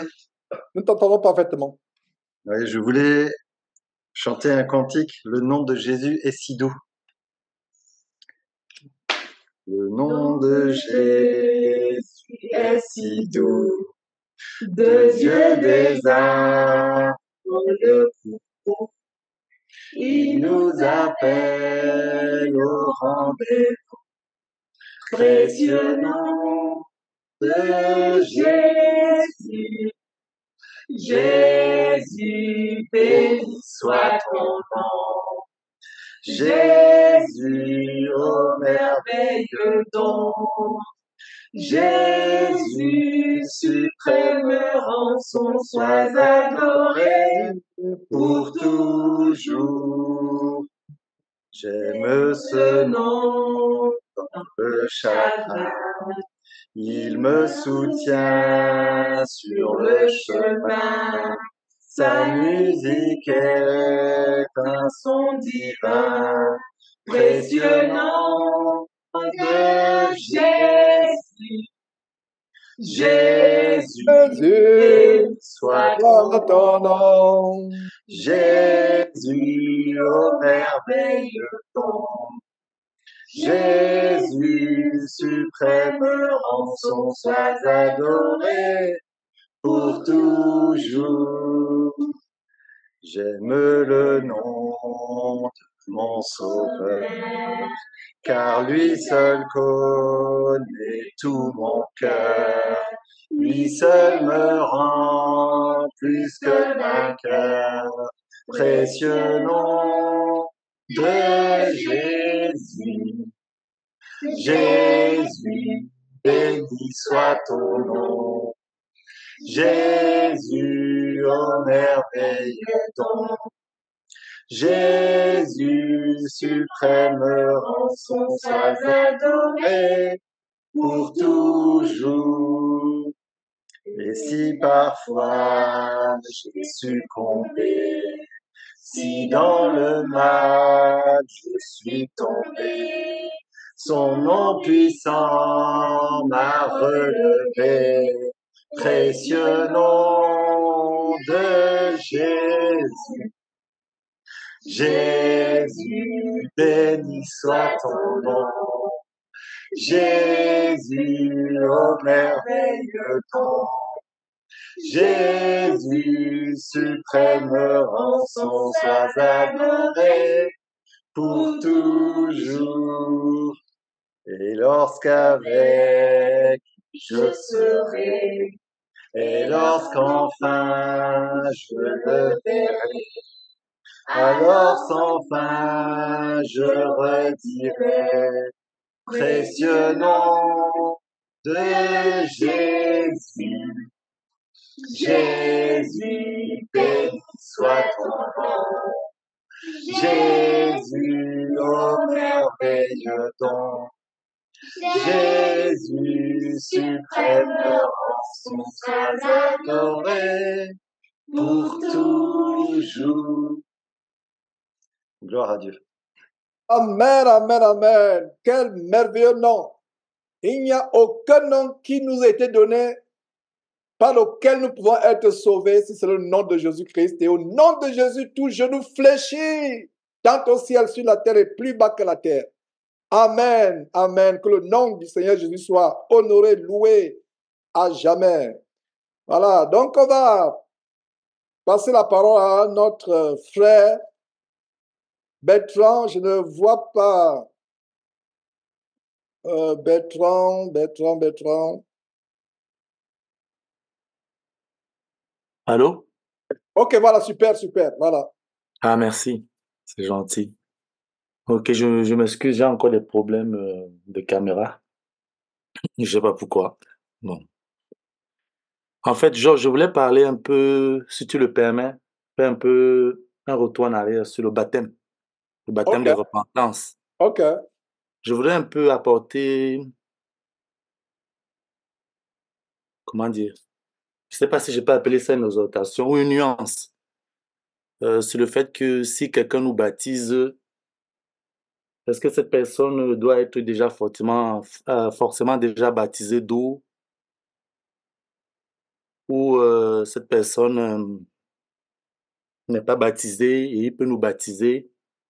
En fait, moi, ma compréhension, c'est que si nous avons bien suivi les deux enseignements, déjà, pour être baptisé, il faut déjà avoir écouté l'évangile, la vérité, puisque la parole de Dieu nous parle de l'esprit de vérité et l'esprit de l'erreur. Une fois qu'on a cru à la vérité et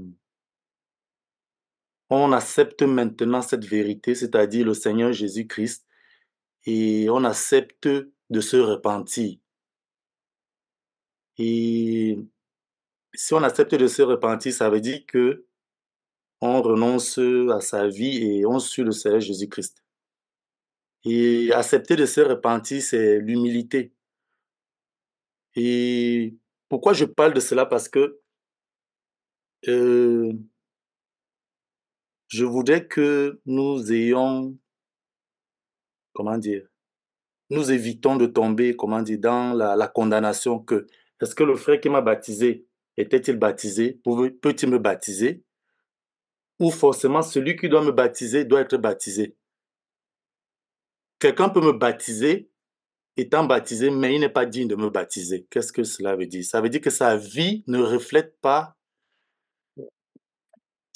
la vie d'un vrai chrétien. Parce qu'on peut être baptisé, mais on ne vit pas dans la crainte de Dieu.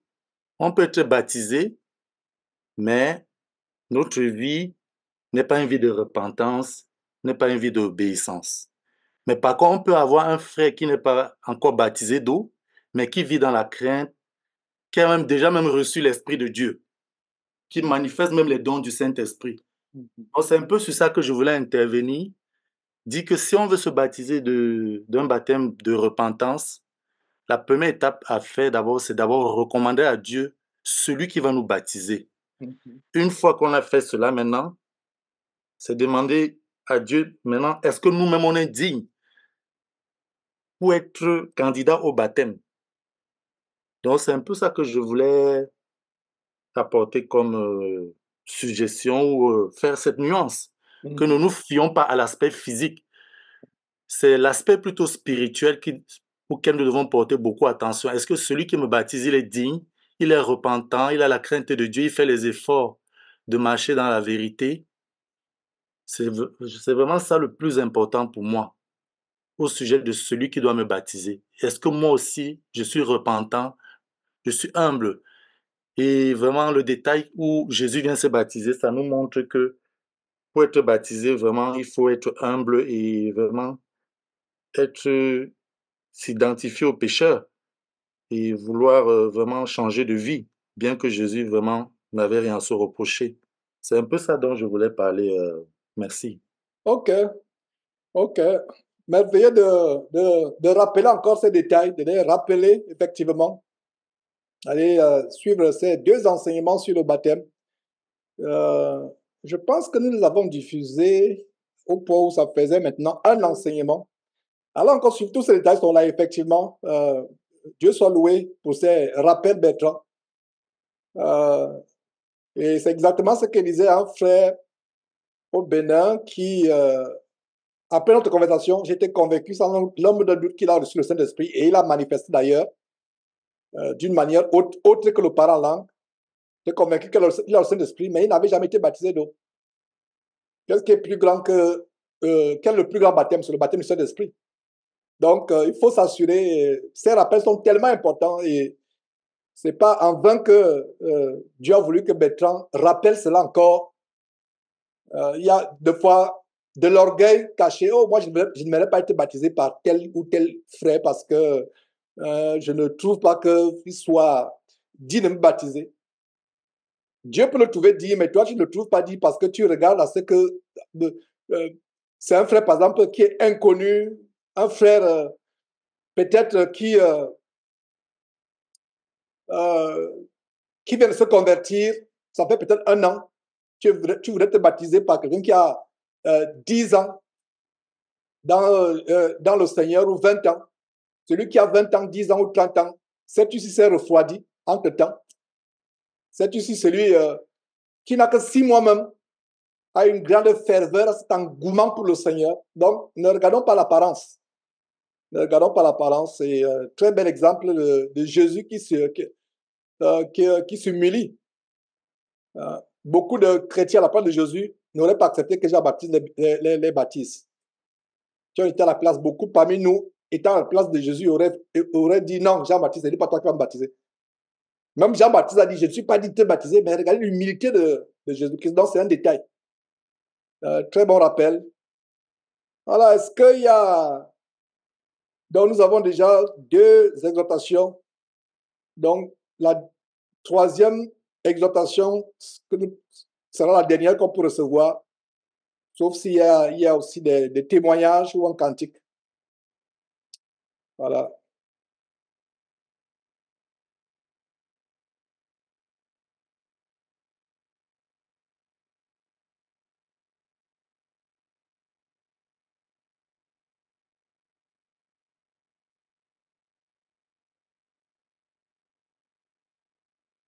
Je vois Dominique. Dominique, tu veux prendre la parole, c'est ça?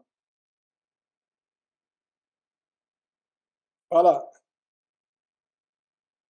Ok, commençons par Dieu donné. Ok.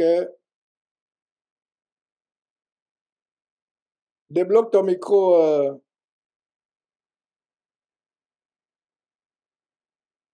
Débloque ton micro, Dieu donné.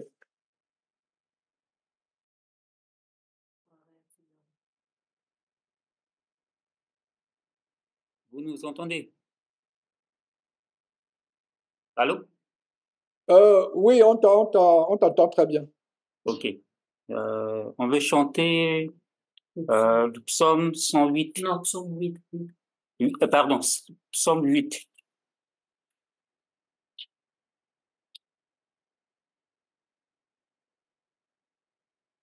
Verset 1. L'Éternel, notre Seigneur, que son nom est magnifique sur toute la terre.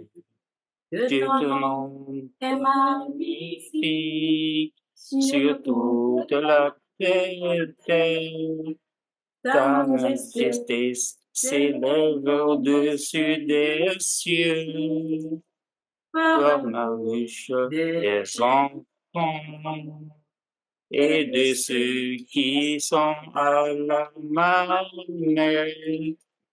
Tu as fondé ta gloire pour confondre tes adversaires, pour imposer silence l'ennemi et aux vaincus captifs.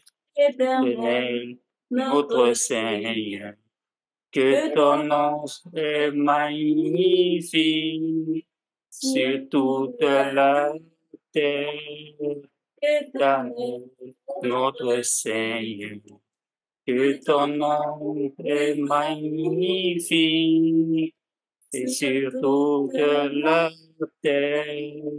Ta majesté s'élève au-dessus des cieux. Ouvre la bouche des enfants et de ceux qui sont à la manette. Tu as fondé ta gloire pour confondre tes adversaires, pour imposer silence à l'ennemi et aux vindicatifs. Dieu contemple les cieux, ouvrage de tes mains, la lune et les étoiles que tu as créées. Éternel, notre Seigneur, que ton nom soit magnifique sur toute la terre. Amen, amen. Amen, amen, amen. Somme 108. Non, Oui, non, Somme 8, pardon, 8, pour ceux qui n'ont pas appris. Somme 8. 8, Somme 8. Pas 108, mais 8. Voilà, c'est le passage où ce cantique est issu. Le nom de Dieu est magnifique. Il n'y a pas un nom plus beau, plus grand, ainsi que celui de son Fils Jésus-Christ. Donc voilà, mes frères, est-ce que, voilà, je vois la main levée. Débloque ton micro, Jean-François, s'il te plaît.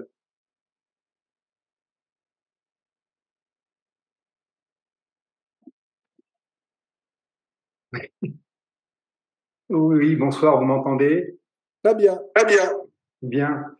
Alors, j'avais à cœur d'entonner un cantique avec vous, mais le frère qui est intervenu et qui a amené une précision sur le baptême aussi m'a rappelé qu'en fait, j'avais aussi, moi, été vivement touché par cette exhortation qui a été donnée sur le baptême et que j'avais pu, avec l'aide de Dieu et guidé par Dieu, j'avais pu aller voir un petit peu pour approfondir les choses dans la parole de Dieu. et j'avais à cœur à un moment donné de pouvoir le partager avec des frères et des sœurs. Mais avant ça, je voulais vous dire combien, moi aussi, comme Georges, il a fallu que je me repente parce que pendant de nombreuses années, alors que j'étais dans cette abomination qui est le ministère de la Voix, The Way International, j'ai moi-même enseigné qu'il n'était pas utile, n'était pas approprié pour un chrétien à notre époque de passer par le baptême. Cela ne nous concernait pas finalement. Et pendant de nombreuses années, je l'ai enseigné et je l'ai vécu. Et pour moi, ce n'était pas quelque chose de fondamental, d'essentiel et d'important. Mais j'en suis revenu parce que Dieu a touché mon cœur. Et aujourd'hui, je prends conscience de l'importance qu'a le baptême dans la vie chrétienne. Et j'ai été vivement touché par l'exhortation de Modeste, mais avant cela, de celle de Georges. Et ça m'a vraiment amené à faire un vœu, en fait, le vœu de passer par les eaux du baptême. Alors nous avions passé, mon épouse et moi-même, par les eaux du baptême après avoir quitté cette assemblée, mais nous avons réalisé aujourd'hui que le baptême qui avait été pratiqué finalement n'était pas conforme à la vérité de la parole de Dieu. Donc nous avons été touchés, et Georges nous l'a rappelé, qu'il fallait que nous révoquions ces baptêmes finalement, ces baptêmes que nous avions subis en fait. Et nous sommes dans cette démarche aujourd'hui avec grâce, nous sommes dans cette démarche avec mon épouse, et je sais que Dieu, qui change les temps et les circonstances, Dieu mettra à notre disposition les moyens pour que nous puissions mettre notre vie en règle avec Dieu, parce que le cœur, c'est de mettre notre vie en règle avec Dieu. Alors j'aimerais apporter un point sur, si vous le permettez, sur ce que Dieu m'a mis à cœur concernant le baptême. Alors pendant de nombreuses années, nous nous sommes dit qu'il n'était pas utile pour un chrétien de passer par les eaux du baptême. Et nous étions en contradiction avec la parole de Dieu, parce que Paul, en 1 Corinthiens, chapitre 11, au verset 1, je vais le dire pour vous, va dire « Soyez mes imitateurs, comme je le suis moi-même de Christ ». Et je pense que la définition du chrétien, une des définitions qu'on peut apporter au terme chrétien, peut être d'être un imitateur. Un imitateur. Nous voulons être des imitateurs du Christ. Nous voulons être des imitateurs de Christ, comme Paul l'était lui-même un imitateur du Christ. Et le Christ lui-même est passé par les eaux du baptême, a accompli cette formalité. Lui-même nous a montré un modèle, il nous a montré que lui-même s'était soumis au baptême. Alors en tant que chrétien, en tant qu'imitateurs du Christ, alors devons-nous être nous aussi concernés par le baptême? Évidemment que nous sommes concernés par le baptême. Évidemment, puisque Christ lui-même l'a été. Il l'a fait et Paul nous l'a rappelé que en tant que chrétiens, nous devons être des imitateurs du Christ. Deuxième chose, c'est qu'on peut aller en 1 Pierre, chapitre 2, s'il vous plaît. Et je ne vais pas prendre bien longtemps, on va prendre 5 minutes, et si je peux chanter mon cantique, après je chanterai mon cantique. Mais j'aimerais que nous puissions regarder à la parole concernant ce point. 1 Pierre. Donc en tant qu'imitateurs du Christ, nous devons nous aussi être concernés, savoir que nous sommes concernés par le baptême. Georges nous a rappelé une chose, c'est que il y avait une préfiguration du baptême. 1 Pierre, chapitre 2. Il y avait dans la parole de Dieu une préfiguration du baptême. Et cette préfiguration, nous la voyons quand les enfants d'Israël sont sortis de la terre d'Égypte. Ils sont sortis de la terre d'Égypte dans laquelle ils étaient asservis. Ils étaient esclaves. Et après être sortis de la terre d'Égypte, après qu'ils soient passés à travers l'eau de la mer Rouge, qu'ils ont traversé à sec, qui préfigurait l'image du baptême, ils sont entrés dans une terre dans laquelle ils ont erré pendant 40 ans, mais ils ont laissé leur servitude derrière eux. Et c'est un peu la démarche que le chrétien va faire en fin de compte en passant par les gens du baptême. C'est-à-dire que avant le baptême, nous étions asservis. Nous étions esclaves au rudiment du monde, asservis à toute espèce de convoitise, nous étions asservis à toute espèce d'erreur doctrinale, à toute espèce de choses. Mais quand nous passons par les eaux du baptême, nous obtenons l'affranchissement et la libération. Et nous ne sommes plus esclaves, nous sommes affranchis par la grâce de Dieu, par la démarche d'avoir mis nos vies en règle en quelque sorte avec le baptême. 1 Pierre, chapitre 2, va dire cela. Et c'est à cela que vous avez été appelés, parce que Christ aussi a souffert pour vous. Et voilà la partie qui va nous intéresser aujourd'hui, c'est vous laissant un exemple afin que vous suiviez ses traces. Alors, on va prendre la deuxième partie du verset, parce qu'il y a toute une idée qui est amenée, c'est que, en tant que chrétiens, nous devons considérer l'exemple que Christ nous a laissé. Et cet exemple, Christ nous a laissé un exemple dans un but particulier, c'est que nous puissions suivre ses traces, que nous puissions marcher sur ses traces. Si Christ lui-même, si Jésus-Christ, qui a marché sur cette terre, est passé par les eaux du baptême et a rempli cette formalité, a coché cette case, nous aussi, en tant que chrétiens, qui sommes appelés à être ses imitateurs, qui sommes appelés à suivre ses traces, à marcher sur ses traces, nous devons nous aussi accomplir ce que Christ a fait et passer par les eaux du baptême. Donc voilà ce que je voulais dire par rapport à cela.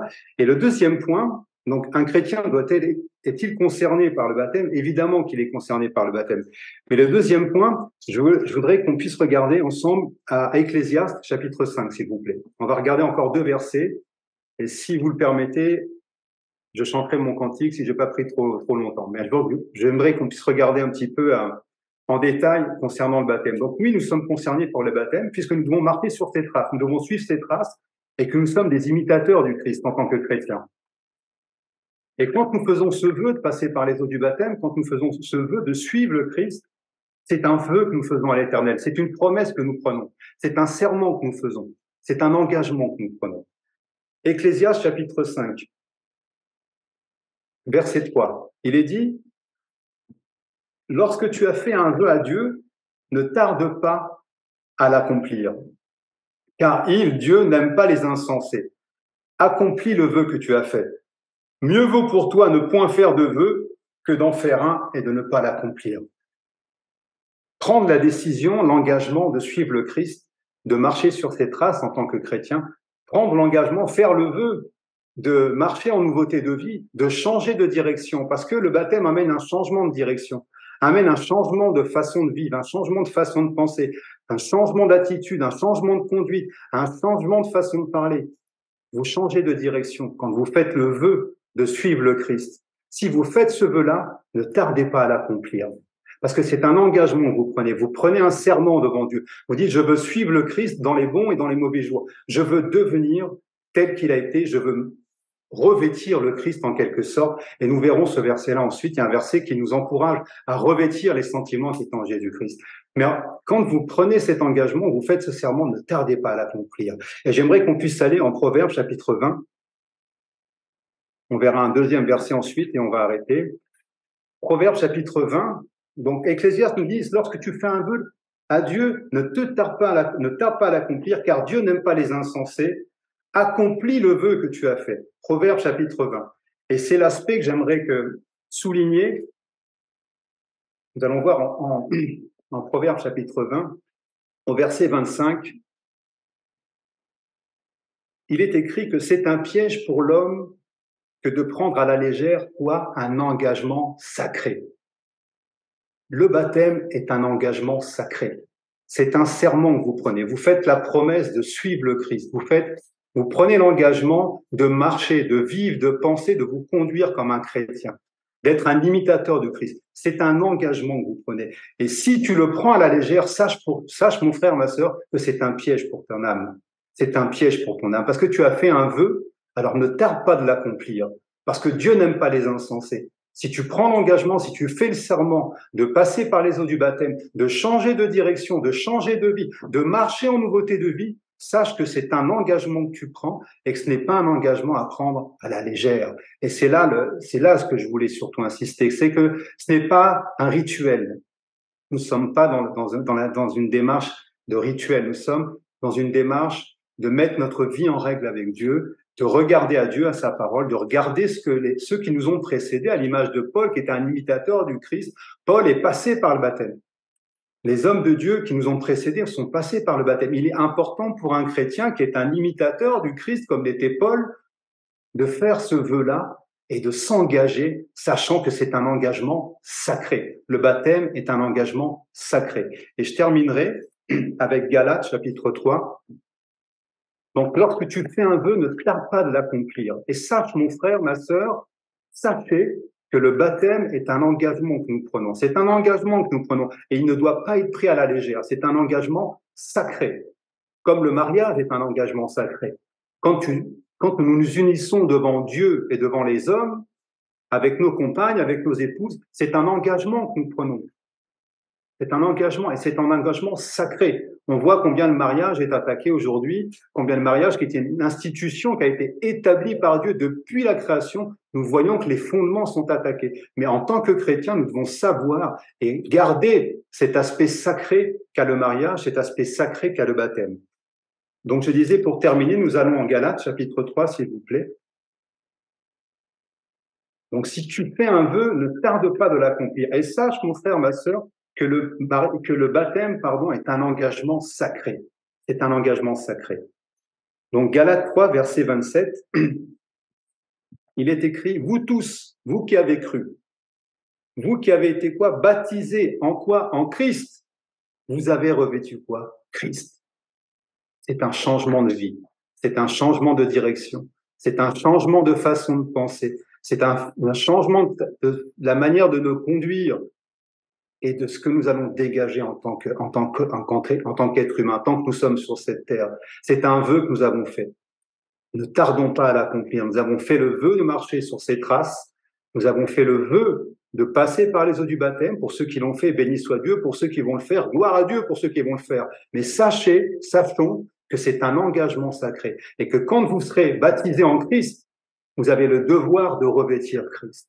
Vous avez le devoir de revêtir le Christ, les attributs qu'avait Christ, les qualités qu'avait Christ. Vous avez ce devoir-là de le revêtir, d'abandonner le vieil homme, de vous dépouiller, de vous dévêtir, d'enlever tout ce qui vous ramenait à votre vieille nature, à votre ancienne façon de penser, à votre ancienne façon de vivre, à l'homme qui n'existe plus, qui est mort sur la croix, que vous avez laissé à la croix, et après être passé par les eaux du baptême, vous avez le devoir de revêtir Christ.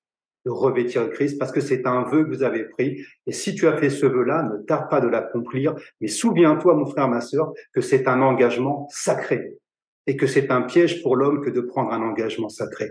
Alors je remercie Dieu pour ça, merci pour la parole qui m'a été accordée. J'avais à cœur d'apporter cette précision concernant le baptême et l'aspect sacré du baptême. L'aspect sacré du baptême, c'est un engagement sacré, c'est une promesse que vous faites. Un des synonymes de l'engagement, c'est la promesse, c'est le serment, c'est la promesse. Vous faites la promesse de revêtir Christ, que ce soit dans les bons ou dans les mauvais jours, quels que soient les temps, les circonstances. À chaque jour suffit sa peine, mais à chaque jour, vous faites le vœu et ne tardez pas à l'accomplir. Vous faites le vœu de marcher sur ces traces. Que Dieu bénisse vos cœurs. Si j'ai le temps, j'aimerais juste chanter un cantique avec vous. Si j'ai encore le temps, je peux, Georges? Bien. Oh, mon micro, Bien. Alors, Grace va m'accompagner, mais je vais commencer à entonner le cantique. Ce cantique s'intitule,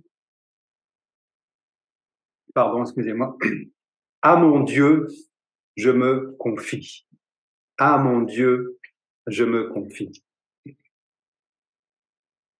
À mon Dieu, je me confie, ce qu'il me dit, je me crois, et je prends ce qu'il me donne, je ne le rejette pas. Comptez sur lui de rendre heureux, tant que dure le combat, que l'on vive ou que l'on meure, comptez sur lui, tout est là. Que si l'ennemi se montre, mon cœur n'en est point troublé. Avec Christ à sa rencontre, je puis aller sans trembler. Comptez sur leader en heure, tant que vivre que l'on vive ou que l'on meure. Comptez sur Dieu, tout est là. Suis-je en paix vers la lumière? Mon chant s'élève attendri pour ce temps j'ai en prière. Si l'horizon s'assombrit, comptez sur leader en œuvre, tant que dure le combat, que l'on vive ou que l'on meure, comptez sur lui, tout est là. Qu'on m'approuve, qu'on me blâme, et demain comme aujourd'hui, je ne me vois qu'en réclame. Jamais compter que sur lui. Comptez sur leader en œuvre, tant que dure le combat, que l'on vive ou que l'on meure. Comptez sur Dieu, tout est là. Que Dieu vous bénisse.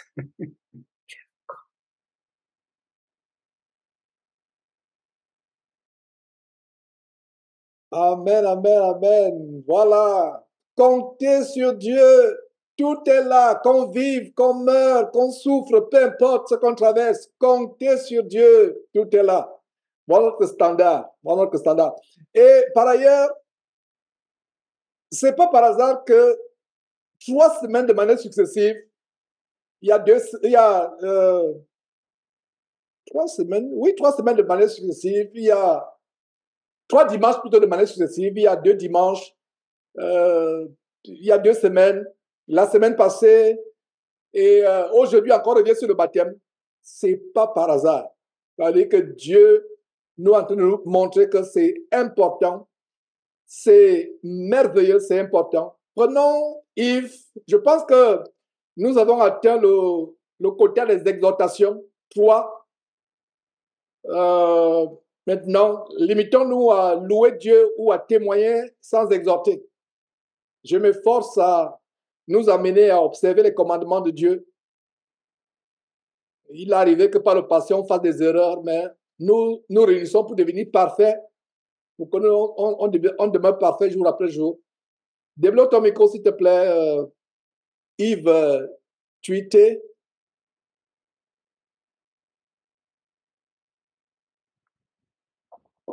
Voilà.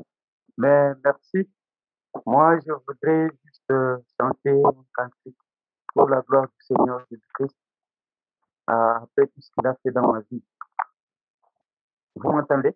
Et oui, on t'entend. Et en passant, comment ça va? Nous, vraiment, nous pensons beaucoup à toi. Comment ça va? La santé? Comment ça va? Oui, ça s'améliore un tout petit peu. Ok, À part la douleur dans la poitrine, mais ça va quand même. ok, ok. Dieu soit loué pour cela. Ok, vas-y, s'il te plaît. Oh là, il va un problème de connexion ou quoi? Il va un problème de connexion.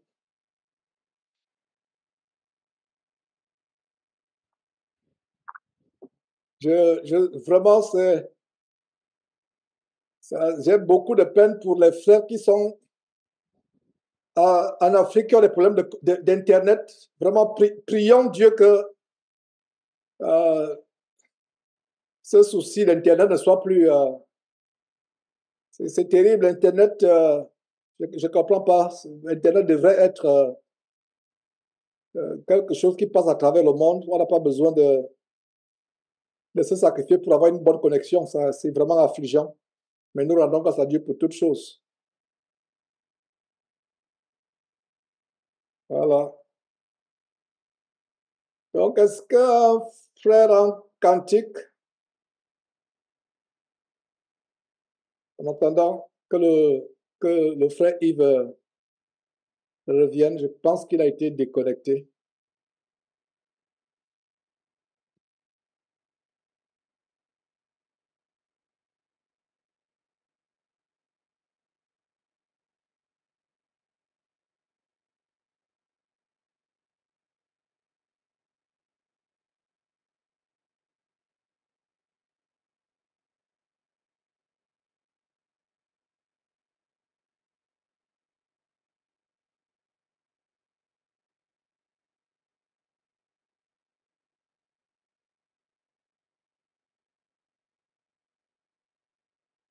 Ok. Bertrand, je débloque ton micro, s'il te plaît. Ok, j'ai un cantique. Merci. La puissance est dans le nom de Jésus-Christ. La puissance est dans le nom de Jésus-Christ. La puissance est dans le nom de Jésus-Christ. La puissance est dans le nom de Jésus-Christ. La délivrance est dans le nom de Jésus-Christ. La délivrance est dans le nom de Jésus-Christ. La délivrance est dans le nom de Jésus-Christ. La délivrance est dans le nom de Jésus-Christ. L'humilité est dans le nom de Jésus-Christ. L'humilité est dans le nom de Jésus-Christ. L'humilité est dans le nom de Jésus-Christ. L'humilité est dans le nom de Jésus-Christ. L'obéissance est dans le nom de Jésus-Christ. L'obéissance est dans le nom de Jésus-Christ. L'obéissance est dans le nom de Jésus-Christ. L'obéissance est dans le nom de Jésus-Christ. La repentance est dans le nom de Jésus-Christ. La repentance est dans le nom de Jésus-Christ. La repentance est dans le nom de Jésus-Christ. La repentance est dans le nom de Jésus-Christ. L'amour est dans le nom de Jésus-Christ. L'amour est dans le nom de Jésus-Christ. L'amour est dans le nom de Jésus-Christ. L'amour est dans le nom de Jésus-Christ. Amen, gloire à Dieu. Merci. Amen. Voilà, est-ce que Yves est là? Yves. Oh là là, le frère Yves a des problèmes de connexion. Merci Seigneur Dieu pour la connexion de Yves. Merci Seigneur Dieu. Yves, débloque ton micro s'il te plaît.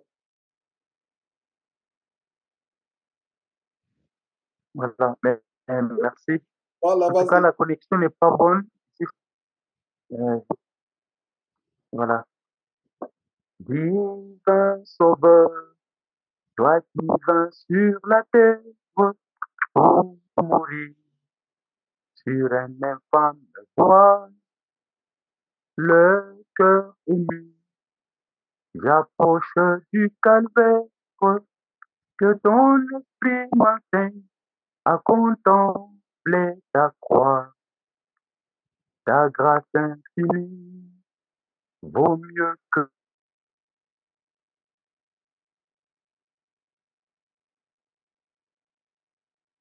On a un souci avec la connexion de Yves à nouveau. On a un souci.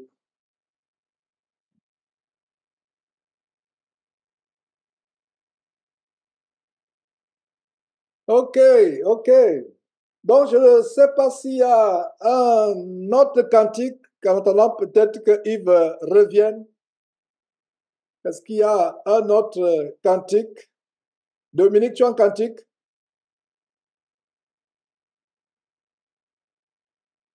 Débloque ton micro, s'il te plaît.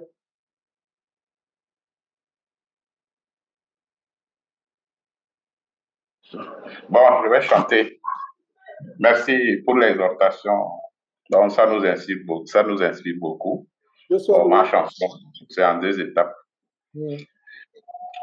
On dit, je veux te chanter ma vie. Je veux te chanter toujours. Tu nous as donné ta vie pour que je sois sauvé. Je veux te chanter ma vie. Je veux te chanter toujours. Tu nous as donné ta vie pour que je sois sauvé. Jésus-Christ en moi, je suis dans la joie, je me réjouis. Je suis dans la joie, alléluia, Saint-Esprit en moi, je suis dans la joie, je me réjouis, je suis dans la joie, alléluia, Jésus-Christ en moi, je suis dans la joie, je me réjouis. Je suis dans la joie, alléluia, Saint-Esprit en moi, je suis dans la joie, je me réjouis, je suis dans la joie. Merci. Amen, amen, amen.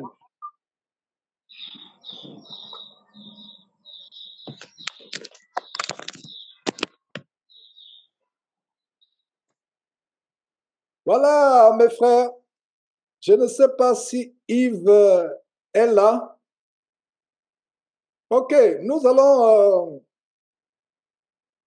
tout doucement vers la fin de cette réunion, à moins qu'on ait encore un dernier cantique avant de nous séparer.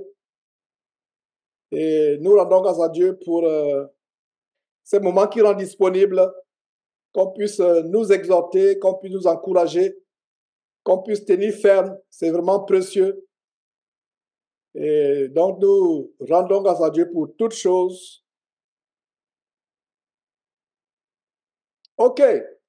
Donc, je vais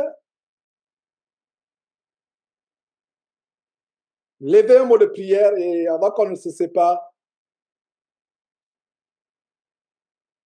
Et pour ceux qui n'ont pas attentivement suivi les enseignements sur le baptême, allez suivre encore. Je vous conseillerais de suivre même une fois encore les deux parties.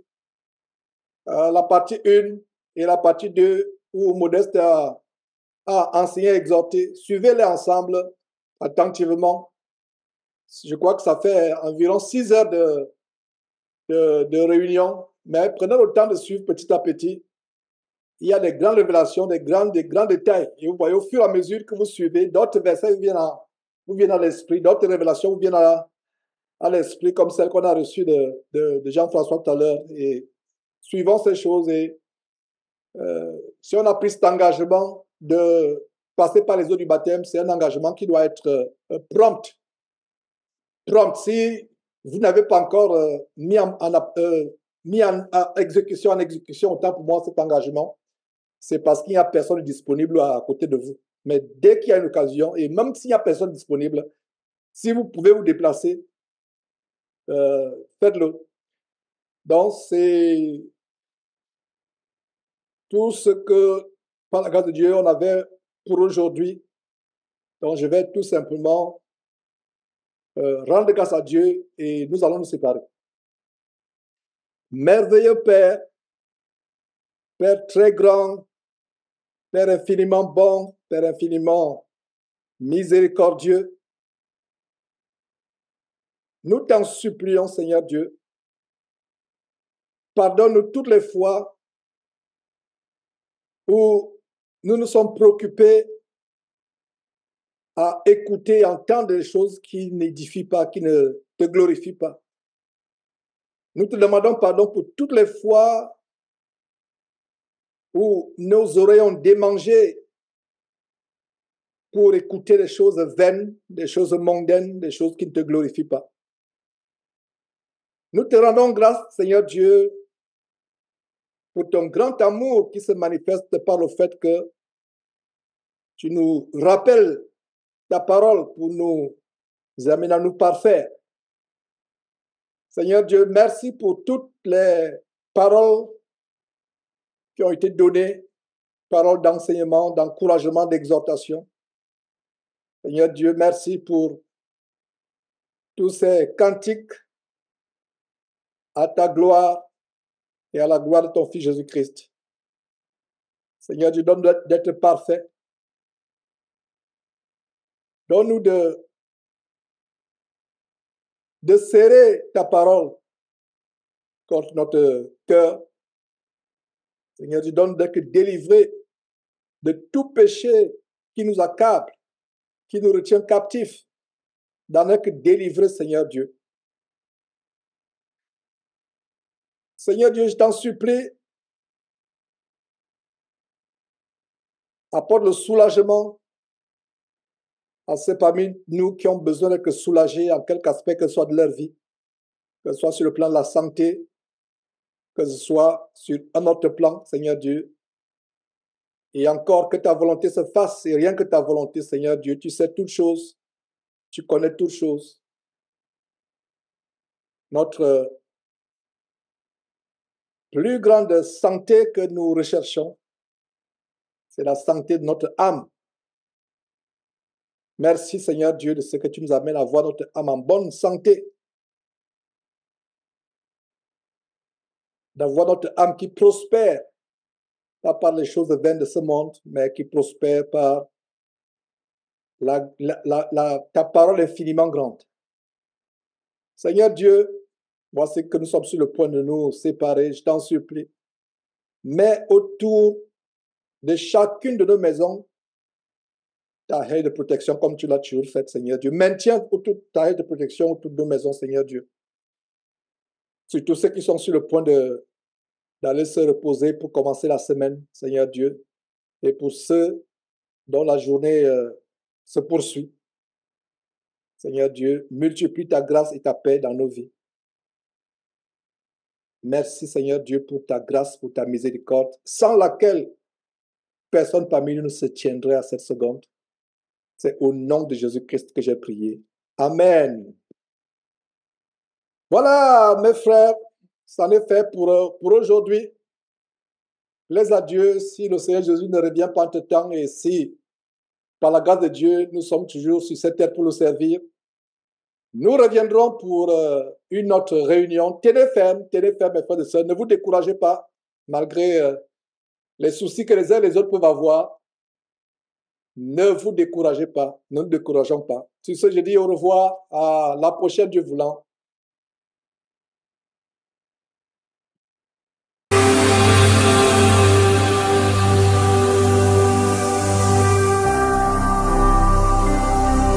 Jésus-Christ TV,